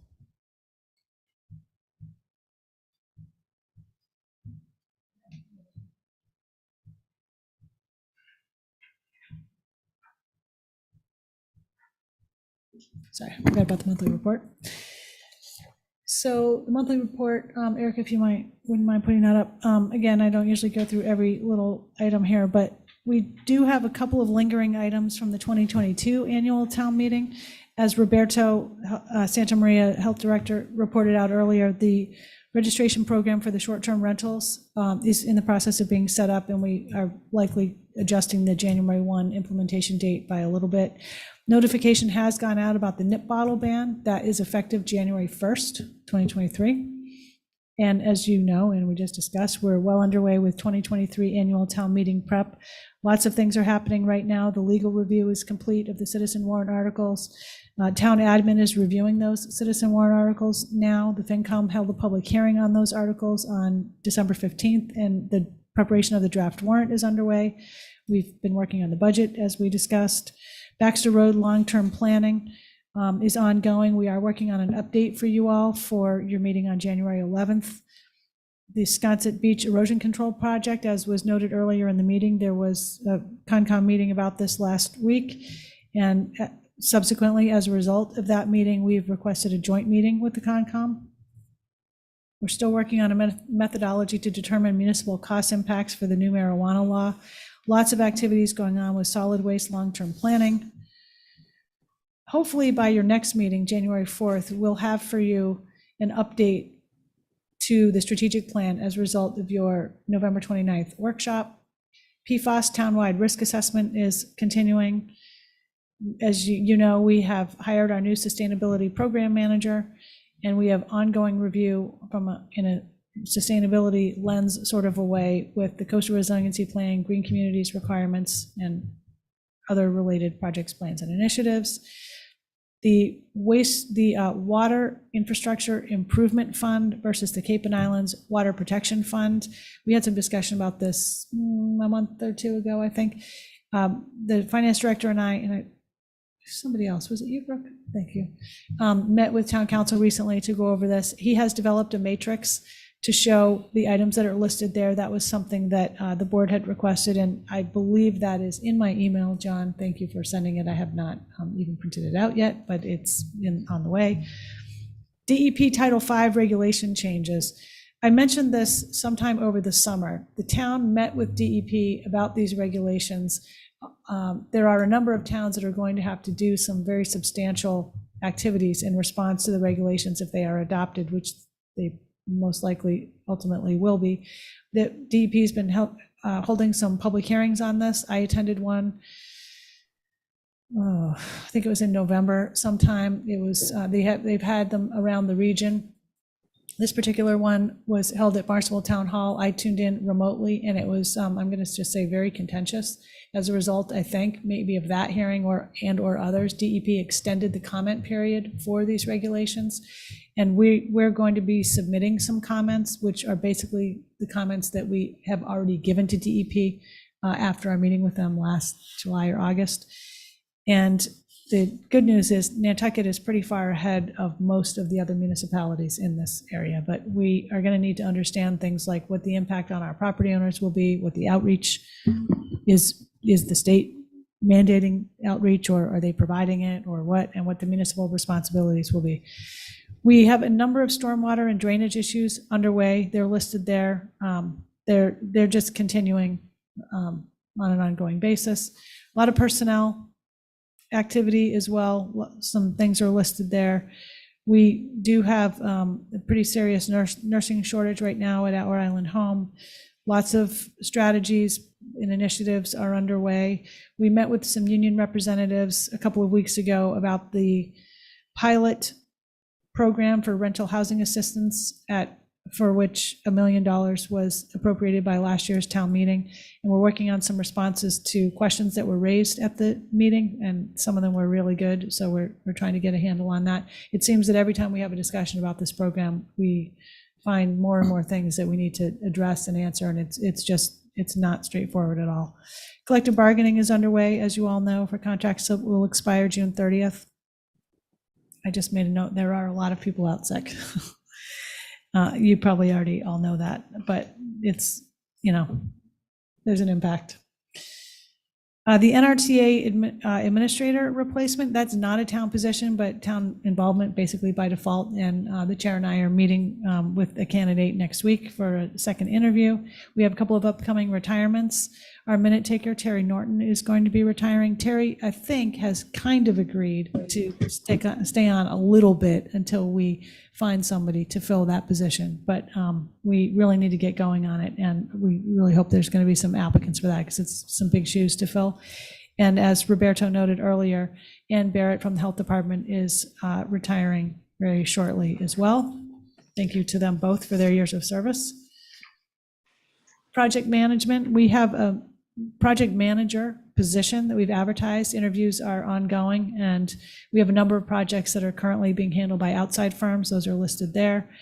A number of bigger projects are well underway. The Island Home and Senior Center, the water main extension that we've talked a couple of times about, Central Fleet Management Review, the DEI assessment that Kamal mentioned, and DPW facility relocation planning. That is again, we sort of turn a corner on that and then something else comes up. Housing, number of things underway there, including how we maintain and manage the rental properties we own and that we rent. So those are some of the things that we're working on. Happy to answer any questions. Any questions or comments? Thank you, Libby, for that report. A lot going on, as always.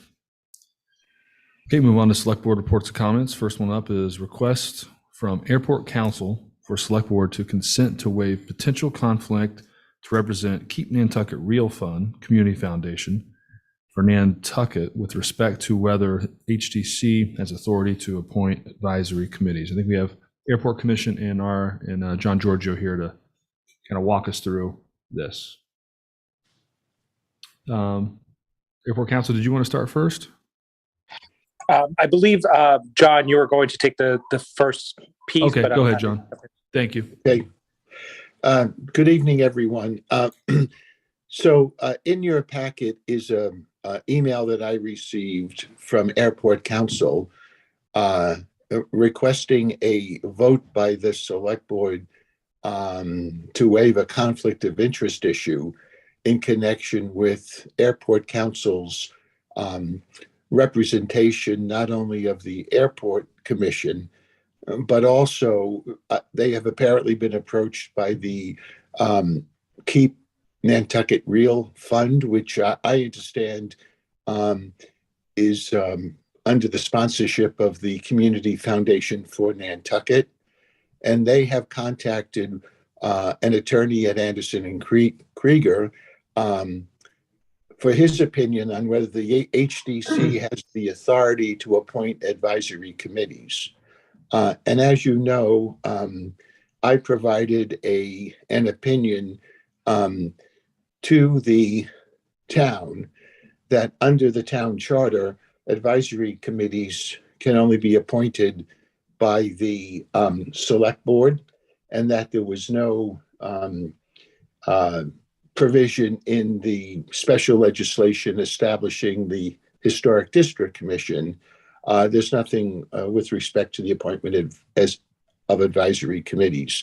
And I know that the board looked at this issue and did, in fact, authorize the appointment of one of the advisory committees that have historically been providing advice to the it's really like a pre-application review and advice for the Historic District Commission.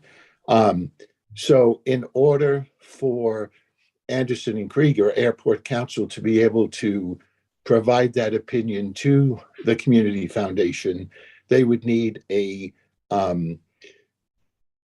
consent in writing from the select board.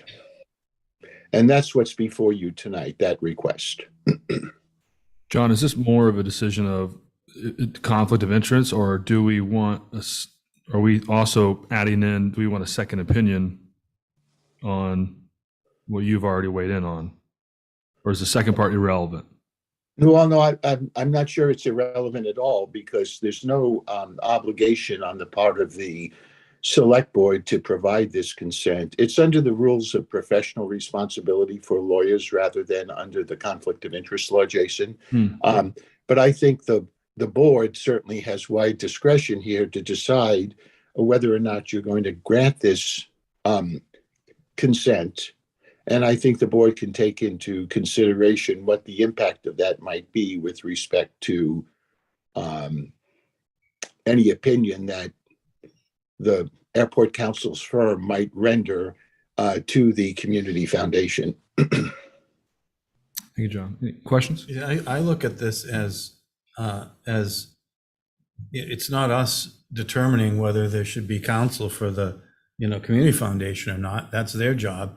I think what we're charged with is do we think that this law firm will, can represent the airport and the community foundation on this one issue without having an impact? And I think they can. The lawyer reasonably believes they'll be able to do it. The representative is not permitted by law.